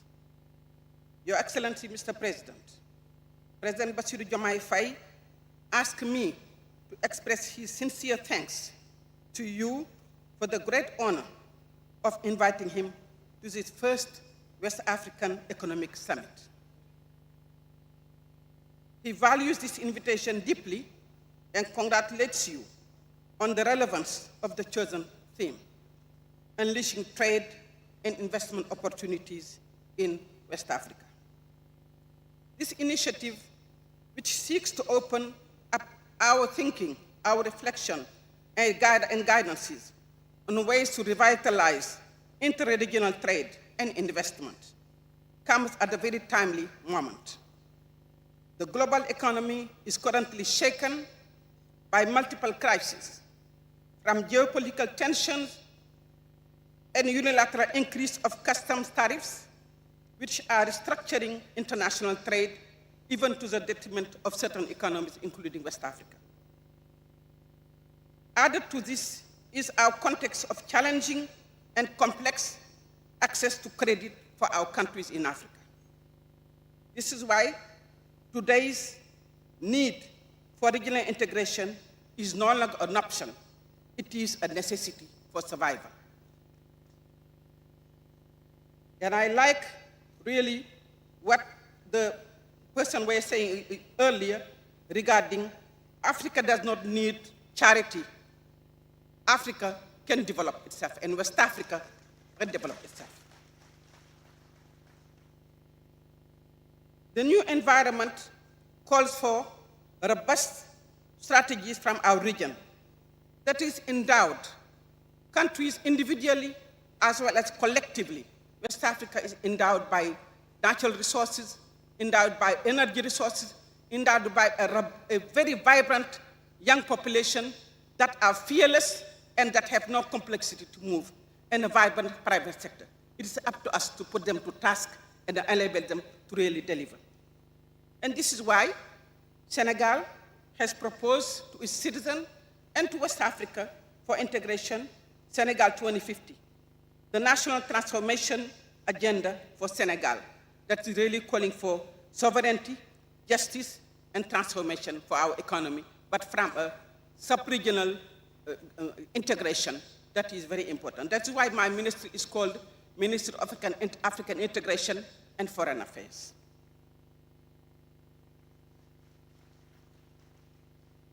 In order for us to deliver on our respective agendas and strategies, we have no choice but working towards integration. I think the heads of states that have spoken here have all really highlighted what are the challenges, what needs to be done, and how can we move forward.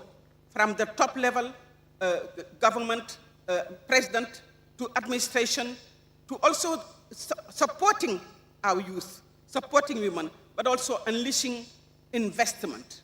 But investment cannot come from outside. It has to come from West Africa. And we know we have a dynamic private sector. We have very, very much business tycoons that if they create the enabling environment for them to be the priority for investment, they can really unleash the financial resources that need, because we do have the other resources. West Africa is one of the regions with the highest return on investment in the world. So these mechanisms must be put in place to showcase this enormous potential and to provide the right incentive to attract and support African investors. Your Excellency, Mr. President, today, more than ever, we must collectively find ways to remove obstacles that are fully preventing commercial integration and opportunities. I think President Talon has really spent a lot of time, but was very needed though, to explain us and really identify these challenges that are macro level, micro level, but there are also human challenges that really prevent the thriving of even market women, of informal sector, of our people that are really together collectively going to be moving this economy, West African economy forward.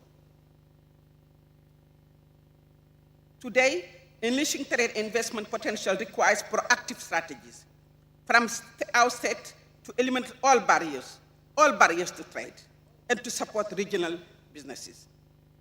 It is also encouraging, though, to note that West Africa already possesses relevant instruments to support development of inter-trade relations, and such as the Trade Liberalization Scheme and the Common External Market Tariff. These instruments exist. The problem is, how do we implement them? How do we really put them in motion today? And I think that all the challenges that we face should enable us to do that. It is also encouraging to see that, this summit lays the groundwork, really, and this was really needed for us to get together and think about this. It lays the groundwork for a collective assessment. I think some of the speakers have made that, but assessment of implementation of our regional instrument. They exist. They are really an example of integration, economic integration. It is a matter of implementing them, and I think we should go head on to make sure that happens. Thank you very much for your attention.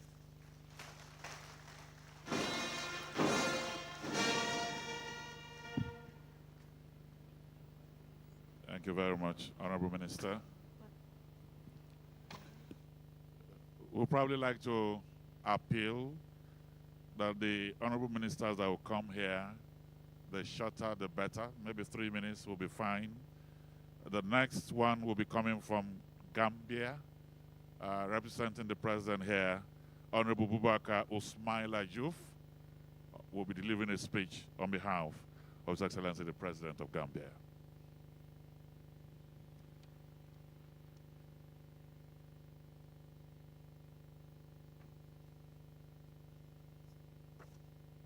Thank you very much. Your Excellency, Mr. Bola Ahmed Tinubu, Federal President of the Federal Republic of Nigeria, and other presidents here present, other colleague ministers, senior ministers of foreign affairs, business community, representatives of civil society organizations. I have the honor to present to you the statement of His Excellency President Adama Barrow, who is currently engaged in other state matters that were actually confirmed before this invitation was received. This event is not only a testament to Nigeria's unwavering commitment to regional integration, but also a timely platform to rekindle the vision of a prosperous and united West Africa. The founding fathers of ECOWAS envisioned a West Africa where borders would not divide but unite us, where trade and investment would flow unhindered, and where our collective strength would uplift every. Such positive dynamics, intra-ECOWAS trade remains low at below 15%. In addition, given our vast potential, our economic transformation efforts in West Africa continue to be constrained by infrastructure deficits, trade barriers, limited access to finance, and compounding security concerns. To move forward, Mr. President, we must continue to strengthen regional cooperation, invest more in digital technologies, boost the competitive business environment, and empower the private sector, especially our dynamic young innovators, to harness cross-border opportunities. I commend ECOWAS for the efforts made towards harmonizing our trade policies and getting focused on accelerating the implementation of the AfCFTA to leverage these opportunities. We must enhance better connectivity, facilitate cross-border commerce. We have to also invest in regional infrastructure development, including digital infrastructure. In line with the National Development Plan of the Gambia and broader ECOWAS integration agenda, we have taken concrete steps to position the Gambia as an attractive investment destination. We recognize the importance of trade and investment integration for sustainable growth and have thus embarked on implementing vital initiatives to strengthen our trade and investment landscape. These include prioritizing the implementation of the AfCFTA. The Gambia government is fully committed to AfCFTA and has taken steps to ratify and domesticate its protocols. We are currently implementing our national AfCFTA implementation strategy with attention cast on streamlining customs procedures, reducing trade barriers, and creating an enabling environment for businesses to thrive. Furthermore, we are reviewing our investment regime to align it with the AfCFTA protocol on investment to attract both domestic and foreign investment. I assure you, Mr. President and Your Excellencies, that the Gambia will remain steadfast in creating an enabling environment for investment. In fact, through policy reforms, infrastructure development, and public-private partnerships, we are furthering our transformation agenda and promoting investment in infrastructure development, modern agriculture, tourism, industrialization, ICT, real estate development, and renewable energy to drive inclusive growth. These efforts are yielding results with increased foreign direct investment realized in key sectors and our growing reputation as a stable democracy. We are strongly determined to sustain these gains and consolidate good governance, the rule of law, and constitutional order. It is critical that we embrace the fact that our national successes are interlinked and tied to the prosperity of West Africa as a whole. The best option for us, therefore, is to unite and collaborate. Fortunately, this summit is an invaluable high-level forum for leaders, partners, and stakeholders to share experiences, strengthen networks, and form partnerships for greater trade and investment integration in West Africa. This cannot be attained in the absence of a peaceful and secure environment. It is essential, therefore, that sustained peace and stability in West Africa becomes the business of all, governments, private sector, and civil society alike. A secure and stable environment is the solid foundation for economic growth, trade, and investment in the region. I reaffirm the Gambia's unwavering commitment to ECOWAS and the collective pursuit of regional unity, economic transformation, and sustainable development. Indeed, we are more than willing to collaborate with all member states of the region to translate our collective commitment into tangible progress. I thank you for your kind attention.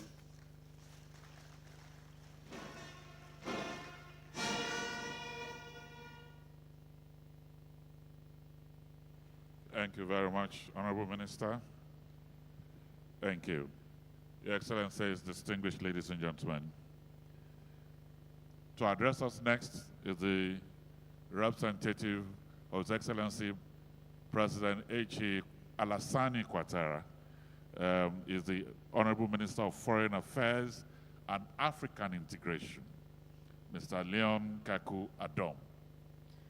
Son Excellence Léon Kaku Adom, ministre des Affaires étrangères, de l'intégration africaine de la Côte d'Ivoire.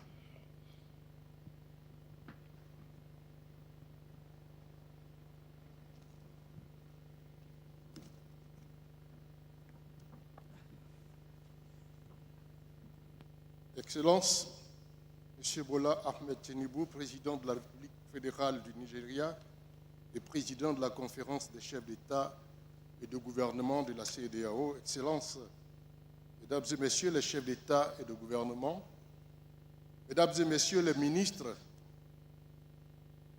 Monsieur le Président de la Commission de la CEDEAO, Mesdames et Messieurs les chefs de mission et techniques, honorables chefs traditionnels, distingués dirigeants et représentants du secteur privé, Mesdames et Messieurs de la presse, honorables invités, Mesdames et Messieurs. Le Président de la République de Côte d'Ivoire, Son Excellence M. Alassane Ouattara, retenu à Abidjan par d'importants engagements pris de longue date, n'a pu effectuer le voyage d'Abuja.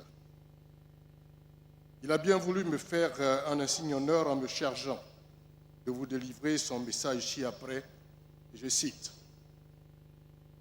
Je voudrais avant tout propos saluer chaleureusement mon frère, le président Ahmed Tinubu, et lui exprimer ma gratitude pour l'accueil fraternel réservé à la délégation de mon pays, conduite par le ministre des Affaires étrangères, de l'intégration africaine et des Ivoiriens de l'extérieur.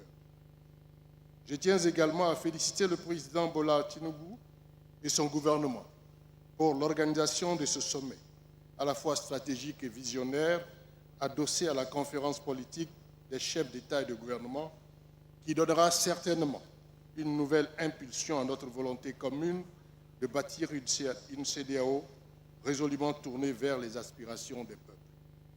Excellences, Mesdames et Messieurs, la Côte d'Ivoire accorde une importance capitale à la consolidation de l'intégration économique régionale qui constitue le socle de notre développement commun et notre meilleure réponse à la fragmentation de nos marchés, à la vulnérabilité de nos économies, aux chocs extérieurs et à notre dépendance aux importations. C'est dans cette perspective que nous devons accélérer la mise en place d'un véritable marché commun dont les principaux instruments existent déjà, notamment les protocoles de la CEDEAO sur la libre circulation des personnes et des biens, le schéma de libéralisation des échanges, le tarif extérieur commun. Cette ambition commune rend irréversible l'avènement de la monnaie unique qui est à notre portée. Dans la même dynamique, ce forum est le lieu de réaffirmer notre engagement à concrétiser les projets emblématiques tels que le corridor Abidjan-Lagos, Abidjan-Dakar, ainsi que tous les grands corridors du plan directeur des infrastructures de la CEDEAO qui constituent de véritables accélérateurs de croissance économique et d'échanges intercommunautaires. La prospérité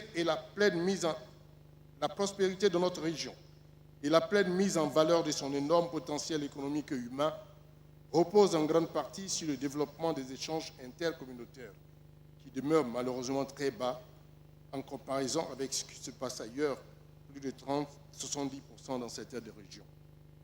Ce constat nous interpelle tous sur la nécessité de prendre des mesures courageuses au plan national et communautaire en vue de lever les entraves aux échanges et à la libre circulation. En réalité, il s'agit de nous approprier les recommandations de la Task Force sur le commerce régional qui pointe notamment des pratiques protectionnistes nationales, des barrières non tarifaires, des formalités douanières complexes, des difficultés concernant les règles d'origine, l'insuffisance des infrastructures logistiques. La CEDEAO est un marché et un espace de modernité qui peut et doit nous permettre de résoudre les problèmes sensibles de réchauffement climatique, de l'insécurité alimentaire, de l'immigration de notre jeunesse, de l'emploi des jeunes. L'avenir de notre communauté dépend de notre capacité à répondre aux attentes de notre jeunesse. Mesdames et messieurs, le contexte sécuritaire régional préoccupant dans lequel s'ouvre ce forum et les graves turbulences géopolitiques à l'échelle mondiale menacent les progrès que nous avons accomplis en matière d'intégration régionale. La poursuite de la construction communautaire dépend en conséquence de notre capacité à apporter une réponse collective à la menace terroriste qui fragilise notre région. Dans ce contexte, la sécurité collective doit être au cœur de notre agenda communautaire. Mesdames et messieurs, la Côte d'Ivoire entretient des relations commerciales excellentes avec l'ensemble des pays de la CEDEAO, en conformité avec les dispositions communautaires et continentales dans le cadre de la zone de libre-échange continentale africaine.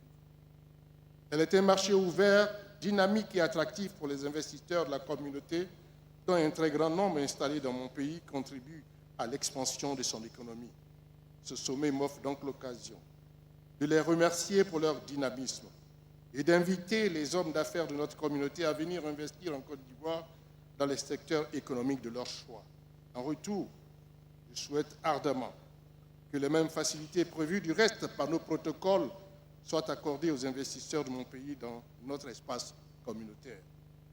Excellences, Mesdames et Messieurs, ce forum représente une formidable opportunité de porter à un niveau plus élevé l'intégration économique ouest-africaine sur des bases nouvelles pragmatiques, inclusives et concrètes au bénéfice des générations présentes et futures auxquelles nous avons l'impérieux devoir de laisser plus, de léguer plus que nous n'avons reçu des générations précédentes.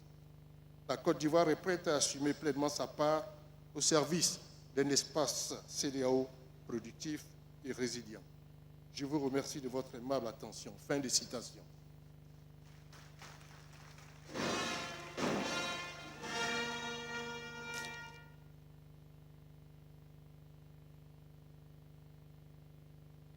Thank you very much. Your Excellencies, distinguished ladies and gentlemen, His Excellency Thomas Ampem Minyako, Minister of Finance, is representing His Excellency the President of Ghana, His Excellency John Mahama, and he will be speaking on behalf of His Excellency the President of Ghana.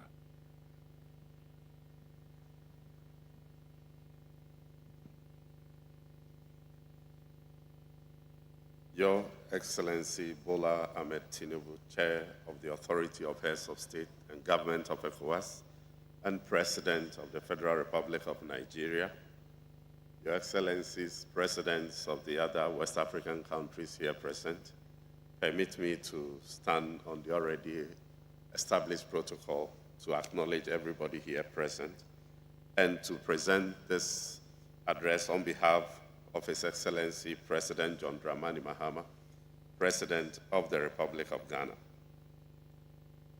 I am pleased to be part of this gathering and to continue the discussion on the topic, the West African Mandate, Economic Sovereignty and Strategic Leadership. Before I proceed, permit me to express profound gratitude to His Excellency President Bola Ahmed Tinubu for his visionary leadership and commendable strategic initiative, which has the potential to shift the paradigm in our region from dependency to industrialization. This mandate will serve as a catalyst to transform our fragmented markets into a fully integrated trading hub. In the face of today's geopolitical uncertainties, shifting global power dynamics, and economic turbulence, we in West Africa find ourselves at a historic crossroads. We can either continue to tread the well-worn path of dependency, or we can chart a courageous new course rooted in strategic foresight, economic self-determination, and collective responsibility. For far too long, our region has exported raw materials and imported poverty. We remain vulnerable to external shocks, at the mercy of international lenders, and overly reliant on foreign aid. This must change. There comes a moment in the life of a region when it must ask itself not what it has survived, but what it will become. This is one such moment. We gather here not merely to talk trade or investment, but to chart a path for 420 million West Africans. Not to repeat familiar themes, but to reimagine what is possible when a region rich in resources and richer in resolve chooses unity over fragmentation. We in Ghana believe that the time has come, not for cautious steps, but for courageous leaps. Our region collectively produces over $780 billion in GDP annually, making it the third largest regional economy in Africa. Yet intra-ECOWAS trade accounts barely for 10% of our total trade, compared to over 60% in the EU and 50% in Asia. We are blessed with the largest reserves of rare natural resources, including bauxite, cocoa, gold, and arable land. Yet we lack the integration to transform these blessings into sustainable wealth for our people. Why is it that a mango grown in Burkina Faso reaches Europe faster than it reaches Abidjan? Why must a Ghanaian fintech entrepreneur register in Delaware to raise capital from Lagos? The ECOWAS trade liberalization scheme has been in existence for 44 years, yet only 15% of ECOWAS companies benefit from it. Bureaucracy, multiple checkpoints, tariff delays, and fragmented standards choke the arteries of trade. Distinguished ladies and gentlemen, we must end the slow walk towards integration. Ghana therefore proposes the fast-tracking of the full implementation of ECOWAS trade liberalization scheme across all member states, and the establishment of a regional trade facilitation index to name, shame, and support progress. We also urge the ECOWAS Commission to present annual scorecards with trade performance indicators for each member state. Let's institute a presidential task force on regional trade integration comprising 5 heads of states to drive political momentum and ensure accountability at the highest level. West Africa's future cannot be outsourced. We must build regional value chains to process our gold, to process our bauxite, cocoa, and lithium here in West Africa. We must invest in intra-African trade, leveraging AfTA protocol not only as a continental mechanism, but as a unique West African opportunity, especially given that its secretariat is based in Accra, Ghana. This proximity is a regional asset that we must collectively exploit. Undeniably, we all support the dream of a single currency, the eco. But while we continue dreaming, our traders struggle. It is reported that in 2024, currency conversion losses alone wiped out an estimated $2.3 billion in regional business value. We propose a regional currency convertibility mechanism backed by the ECOWAS central banks to allow seamless Naira cedi franc transactions via platforms like PAPS. Excellency, for more than 2 decades, we have been working on the adoption of a single currency, ECO, as the beating heart of our regional economic integration, yet it remains just that, work in progress. Our businesses suffer, our traders lose billions, and our youth lose faith. The absence of a common West African currency continues to fragment our economies, hinder investment, and raise the cost of doing business across all our borders. It is time to move from vision to action. Ghana therefore calls for the immediate establishment of a time-bound action plan for the ECO, with clear milestones, institutional responsibilities, and monitoring mechanisms, all under the direct political authority of the ECOWAS Authority of Heads of State and Government. It is time for rehearsing ambition must end. The single currency must not be treated as an eternal aspiration, but as an achievable mission. It is estimated that Africa loses $170 billion annually in trade potential due to infrastructure gaps. Within ECOWAS, over 62% of cross-border roads remain unpaved, and port congestion adds between $300 to $500 per container. Without roads that connect, energy that powers, and logistics that flow, investment and trade cannot blossom. Our infrastructure must be overhauled and integrated by connecting landlocked and coastal states, facilitating inter-regional mobility, and digitizing cross-border trade processes. Above all, it is crucial to cultivate a West African single market mindset that transcends national borders and centers the interests of both citizens and producers. This is the surest way to gain and maintain economic sovereignty. Thus, Ghana proposes the creation of a West Africa Infrastructure Guarantee Facility, a pooled risk instrument to unlock blended finance and de-risk private capital for priority corridors like Lagos, Cotonou, Abidjan. In this regard, Ghana is rolling out the big push for national infrastructure development to boost growth and create sustainable jobs. We are spending also over $3.2 billion in digital public infrastructure, green logistics, and special economic zones. We are expanding our ports, actively exploring avenues to deploy AI in revenue mobilization, and reducing SME tax filing time by 40%. We are ready to host regional logistics, technology, and financial services for the benefit of all ECOWAS members. Your Excellencies, West Africa is home to 1 in every 3 Africans under the age of 25. This is not a demographic trend. It is a continental asset. But our youth are not looking for pity or platitudes. They are seeking a platform. I propose the creation of a West Africa Innovation Passport or Startup Pass, enabling young entrepreneurs to scale solutions across the region.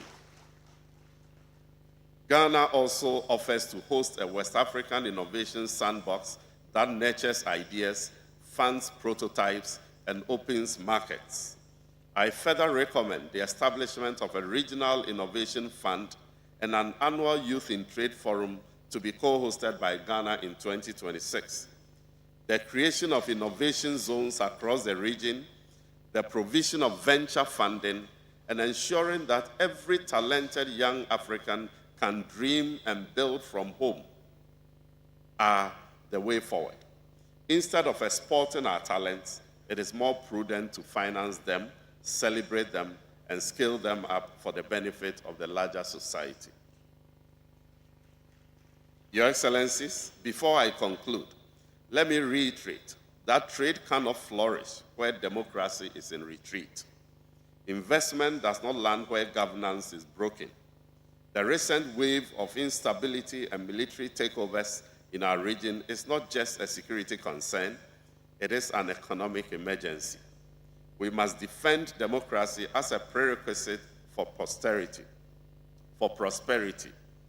Ghana therefore calls for the creation of an ECOWAS Charter on democratic stability and economic development, linking governance compliance with regional investment support. Let West African leaders recommit to constitutional order, not as an abstract ideal, but as a practical requirement for growth. We cannot unlock trade while our region is locked in conflict. Let this summit be the moment we restore the covenant between economic progress and democratic legitimacy. Let the outcome of this forum in Abuja reflect a summit where we agreed to trade in each other's currencies, a summit where we unlocked finance to build regional roads and rails, a summit where we empowered our youth not with words, but with funding and mobility, a summit where we spoke not as different governments, but as one integrated economy with a shared destiny. Let us leave this venue with a vision where goods move from Abidjan to Accra without delay, a vision where the farmer in Niamey sells to a market in Leone without fear, and a vision where the dreams of our youth are not to emigrate to Europe and other continents, but to invest in Africa for the common good. This is not beyond us. This is within our reach.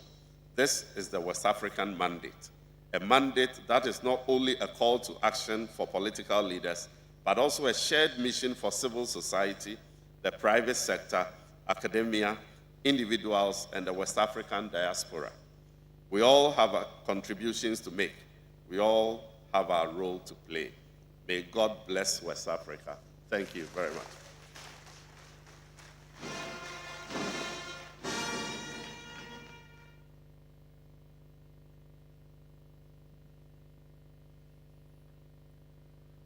Thank you very much. Your Excellencies, distinguished ladies and gentlemen, to wrap up our goodwill ministerial address, I'd like to invite His Excellency Suarez Sambo, Minister of Economy and Regional Integration, representing His Excellency, the President of Guinea-Bissau.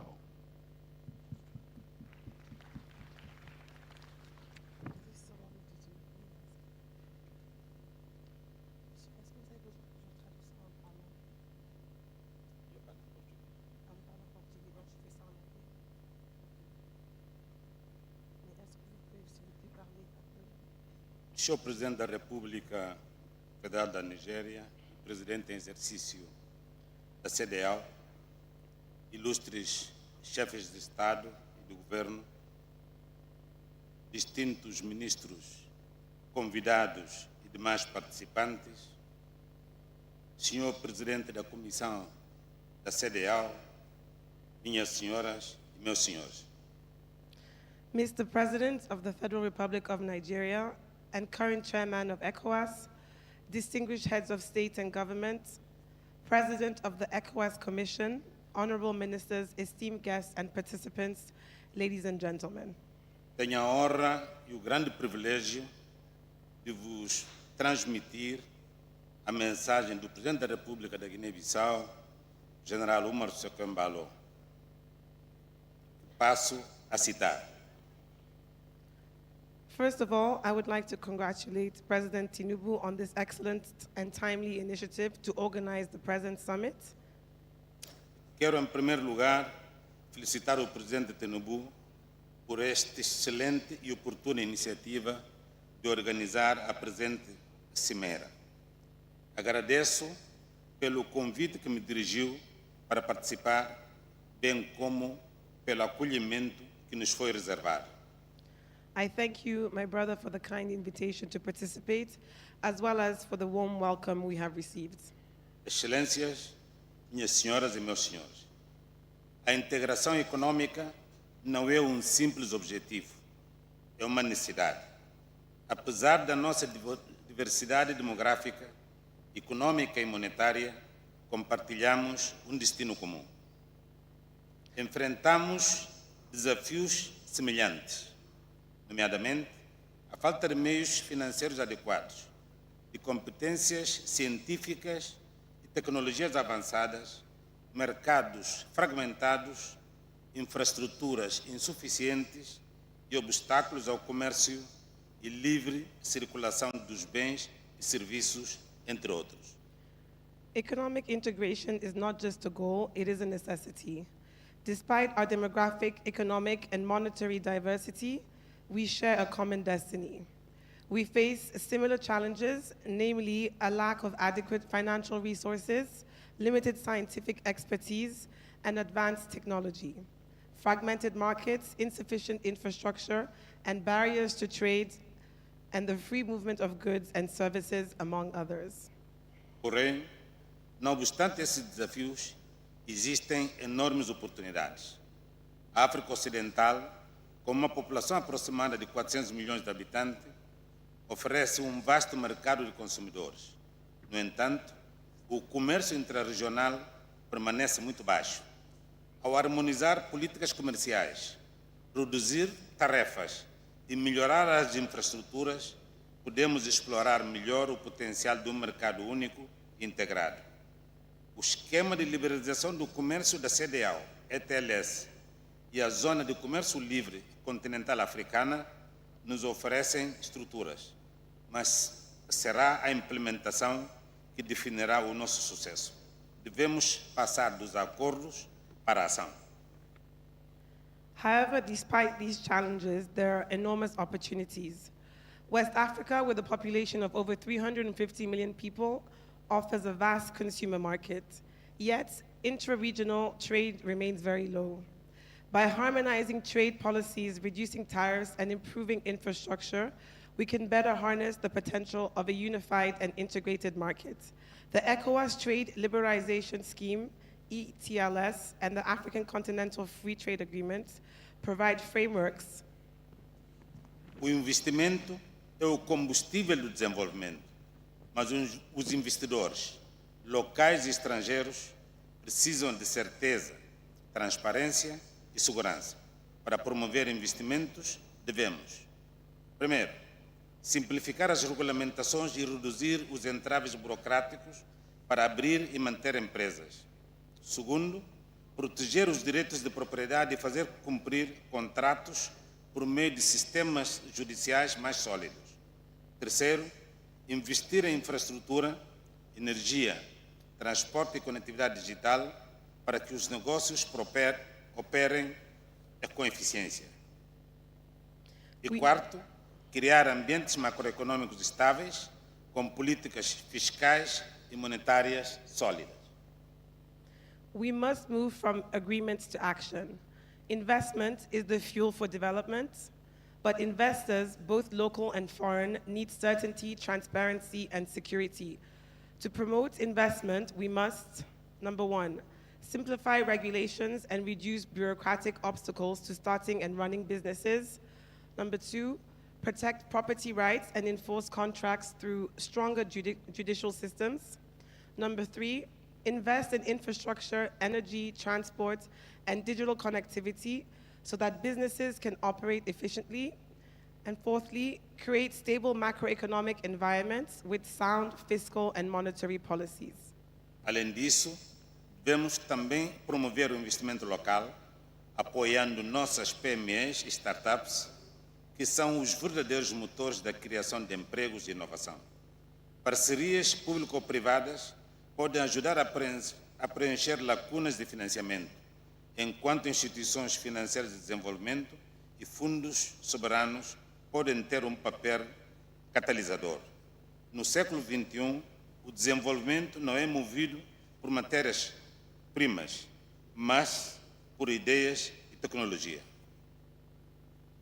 In addition, we must also promote local investment by supporting our SMEs and startups, which are the true engines of job creation and innovation. Public-private partnerships can help fill financing gaps, while development finance institutions and sovereign wealth funds can play a catalytic role. In the 21st century, development is not driven by raw materials, but by ideas and technology.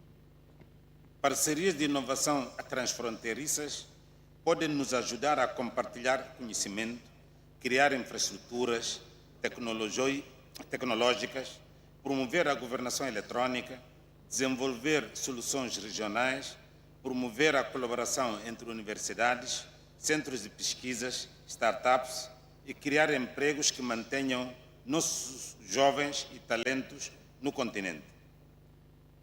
Cross-border innovation partnerships can help us share knowledge, build technological infrastructure, promote e-governance, develop regional solutions, encourage collaborations between universities, research centers, and startups, as well as create jobs that retain our youth and talent on the continent.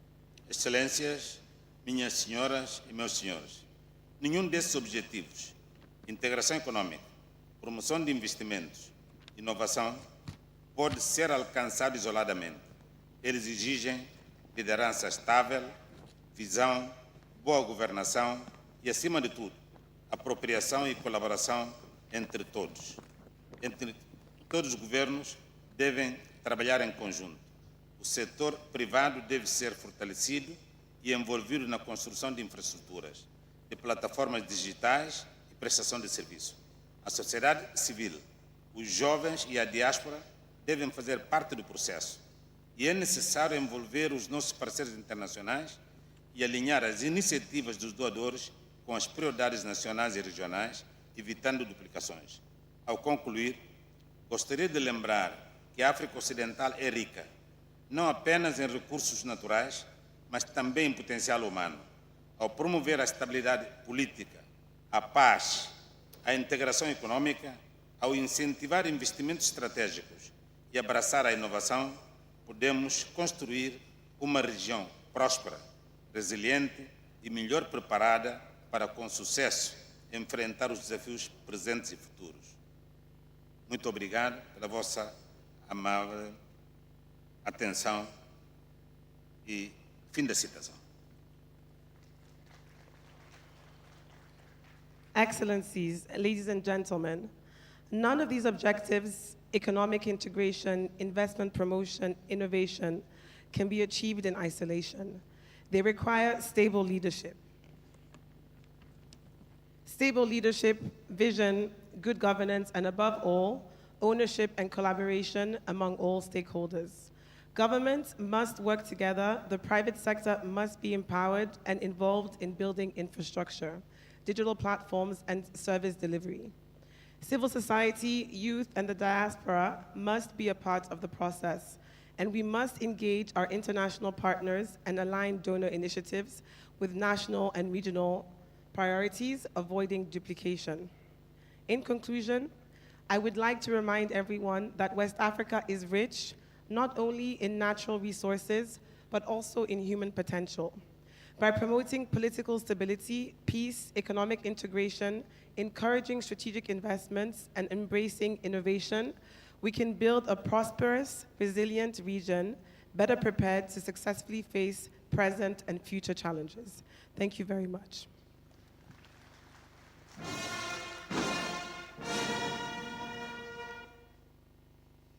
Thank you very much. The Honorable Minister from Guinea-Bissau. Your Excellencies, distinguished ladies and gentlemen, I'd like to acknowledge here that in the last 3 or 4 hours, Professor Jeffrey Sachs has been with us via Zoom. He has been with us via Zoom. This is a global economist and development expert. Prof, I'm sure you are watching and you are listening to me. Thank you very much for your time and patience. After some of these ceremonies, we'll come back to you so I can talk to all of us from here. Let me also say thank you to the Honorable Minister of Finance and the Coordinating Minister for the Economy. We'll come back to you as we resume our goodwill messages immediately after this. So, Your Excellencies, we'll now be inviting these 4 ministers for the signing of the bilateral agreement between Nigeria and the Republic of Benin. On the side of Nigeria, let me welcome here the Honorable Minister of Industry, Trade and Investment, Dr. Jumoke Oduwole. And from the Foreign Affairs, the Honorable Minister of State for Foreign Affairs, Ambassador Bianca Odimegu Ojukwu. And on the side of Benin Republic, Meshadia Alimotu Asoman, and the counterpart on the foreigner side is Olusegun Ajadi Bakare.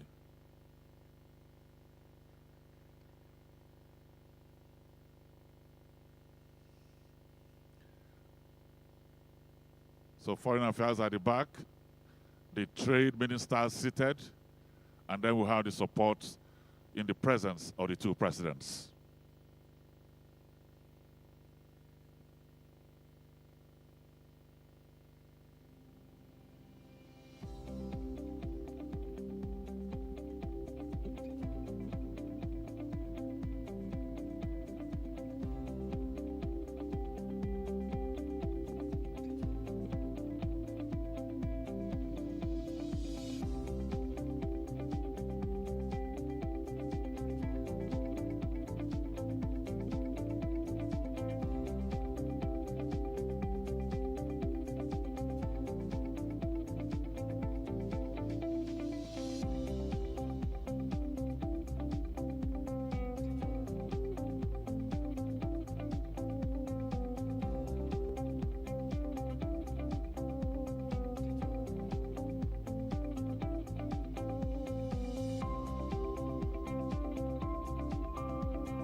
This is wonderful.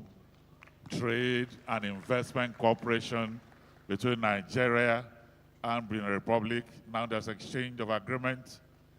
But what I noticed here is that the African women have come of age. Yes. We have 4 ministers on stage, only 1 is a man. Un accord historique entre le Nigeria et le Benin. Congratulations, Nigeria and Republic of Benin. And for the minister that is only man here, you are blessed.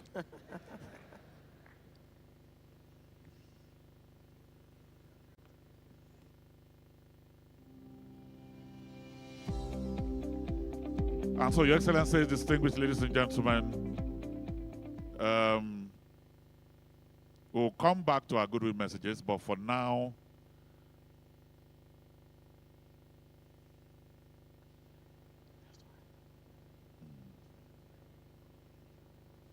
we shall be taking the Nigerian anthem and the ECOWAS anthem, and then we'll close this. Okay. All right. Okay.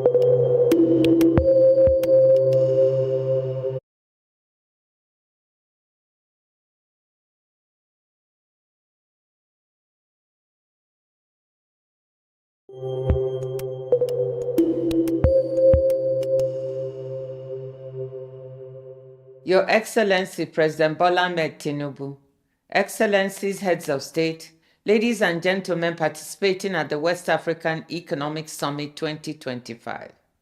My heartiest congratulations to all of you.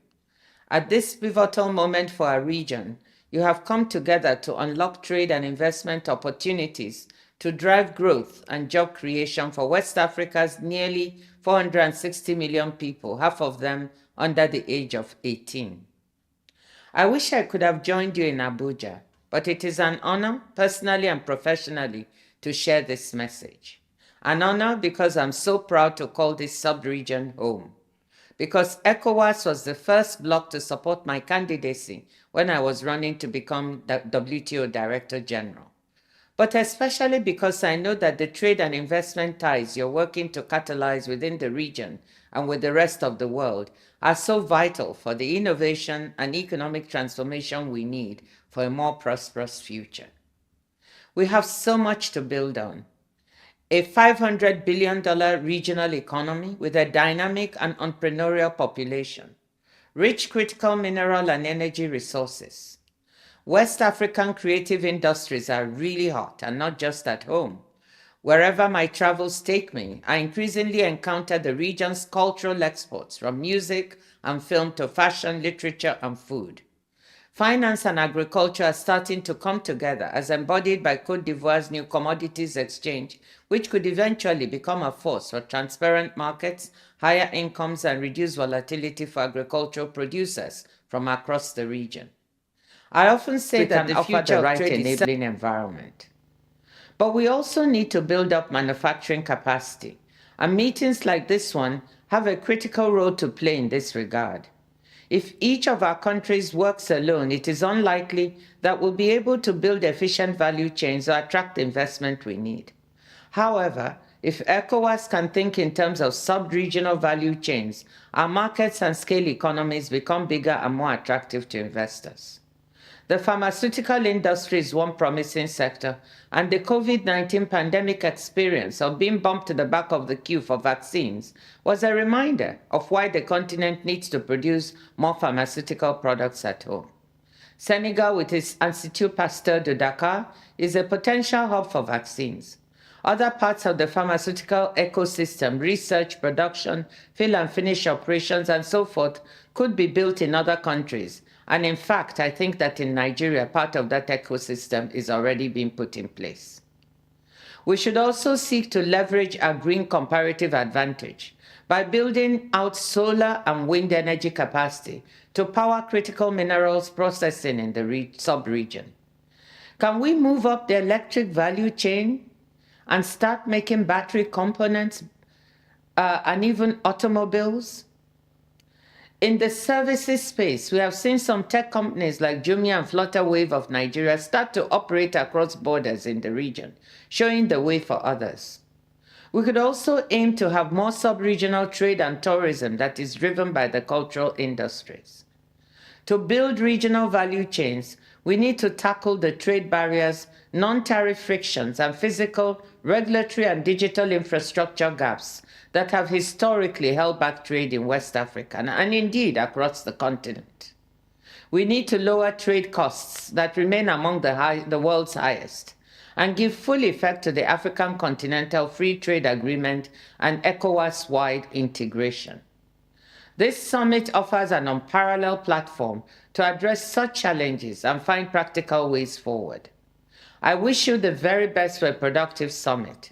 Let us seize this opportunity to come together in common purpose, anchored by our rich cultural heritage, and build a West Africa where our young people find boundless opportunities for a better future. Thank you, and all the best. Thank you very much. Thank you. Your Excellency, Bola Ahmed Tinubu, GCFR, President of the Federal Republic of Nigeria. Excellencies, ladies and gentlemen, it is a real pleasure to join you at the 2025 West Africa Economic Summit. I thank the Government of Nigeria and ECOWAS for hosting this timely gathering at a critical juncture for our region and our continent. I would also like to commend President Tinubu for his steadfast leadership and commitment during these challenging times. Excellencies, this year's theme, Unlocking Trade and Investment Opportunities, speaks to the urgency of accelerating regional integration as a lever for transformation. By 2035, deeper integration could add nearly $140 billion to West Africa's GDP and lift more than 30 million people out of extreme poverty across Africa. Through bold political will and strong institutions, ECOWAS continues to chart a path towards shared prosperity, advancing economic cooperation, building resilience, and demonstrating the power of collective leadership. However, at the same time, we must recognize the serious challenges that threaten progress: political instability, security risks, climate impacts, and rising inequality. These are not isolated issues. They are deeply interconnected, and they demand coordinated African-led responses.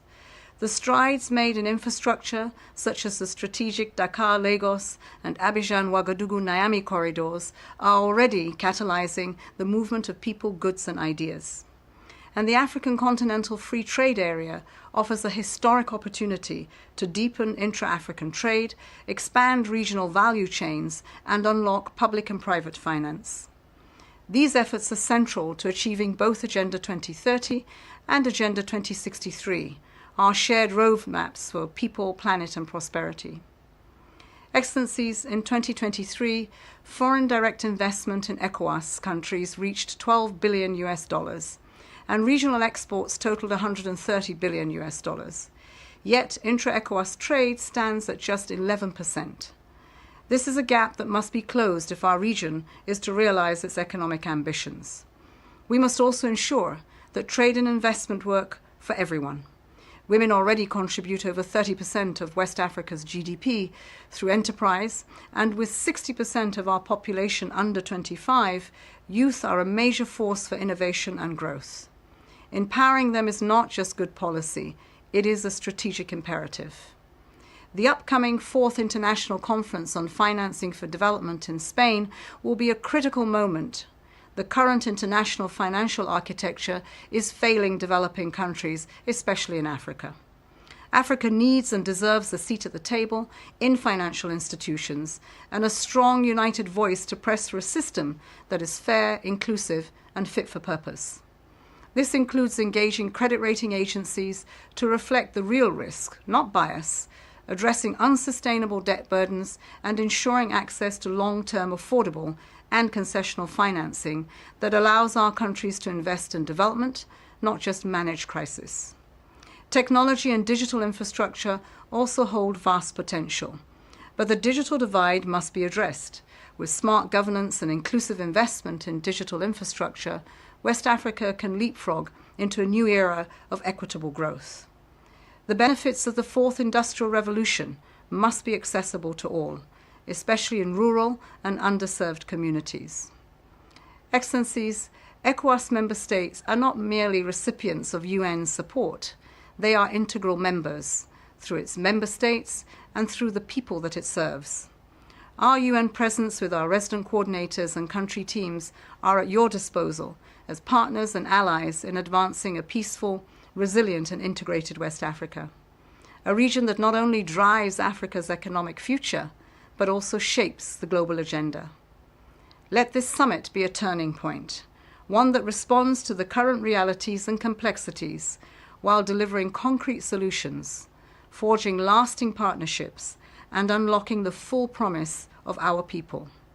Now is the time to be reminded of our forefathers' founding vision for ECOWAS. It is not just a union of states, it is a union of its people. Let us rise to the challenge in solidarity. Thank you.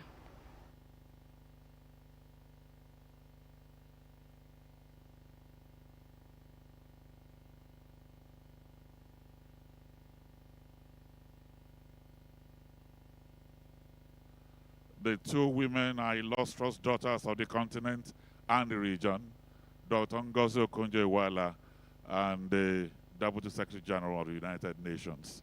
Wherever they are, their spirits, their hearts are with our continent. Your Excellencies, distinguished ladies and gentlemen, in the next 1 minute, we shall be taking a break and to have lunch. But to just sign us off, in not more than 1 minute, let me invite the Honorable Minister of Finance to do a quick vote of thanks.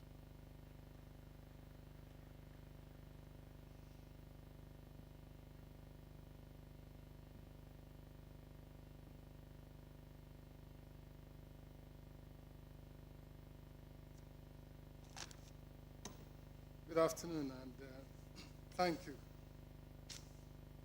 His Excellency, President Bola Ahmed Tinubu, GCFR, Your Excellencies, Presidents Patrice Talon, Joseph Okai, Julius Mada Bio, and Honorable Ministers, distinguished ladies and gentlemen,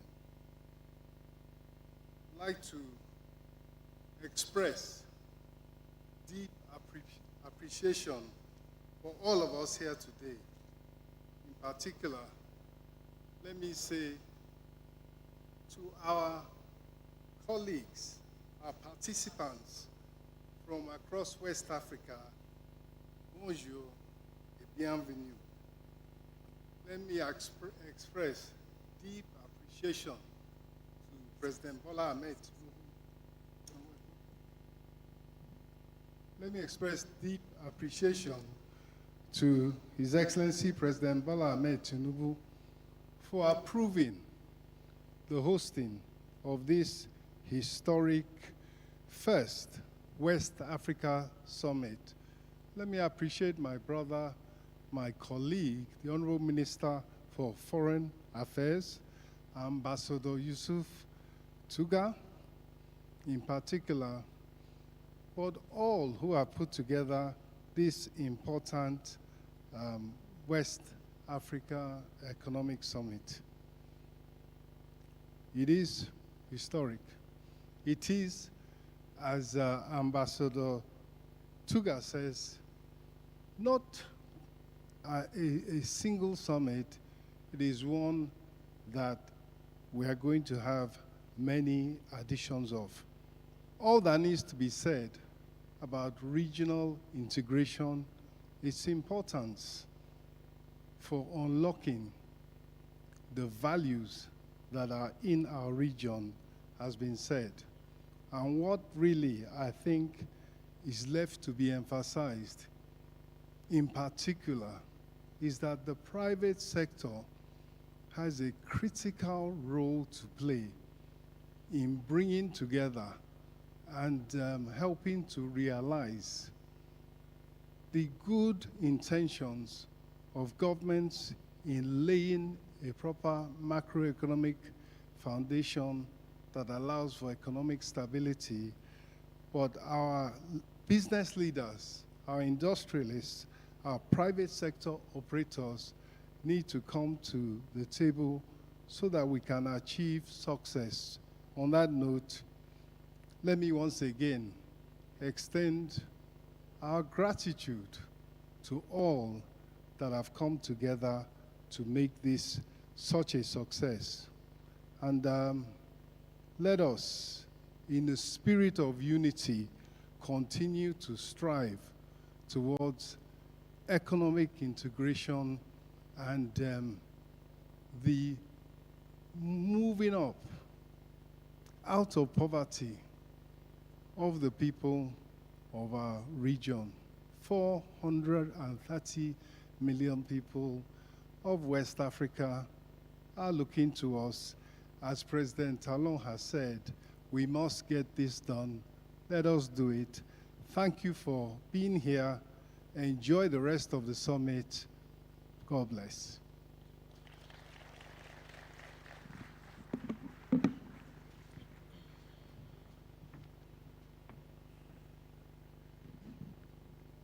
Thank you, Honorable Minister. Let me one more time appeal and apologize to Professor Jeffrey Sachs. Immediately after the break, we'll come back to you. You'll address us. But Your Excellencies, distinguished ladies and gentlemen, we'll be taking a break now, but shall we all rise for the national anthem of Nigeria and ECOWAS to ease off our own president.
His Excellency the President of Nigeria will now be going on the tour of the Green Room. Professor Jeffrey Sachs, one more time I apologize to you. Immediately after the break, we'll come back to you. Then our panel discussion will still be on. This summit continues. But for now, we'll break for lunch, and then we'll be back at around 4:45 p.m.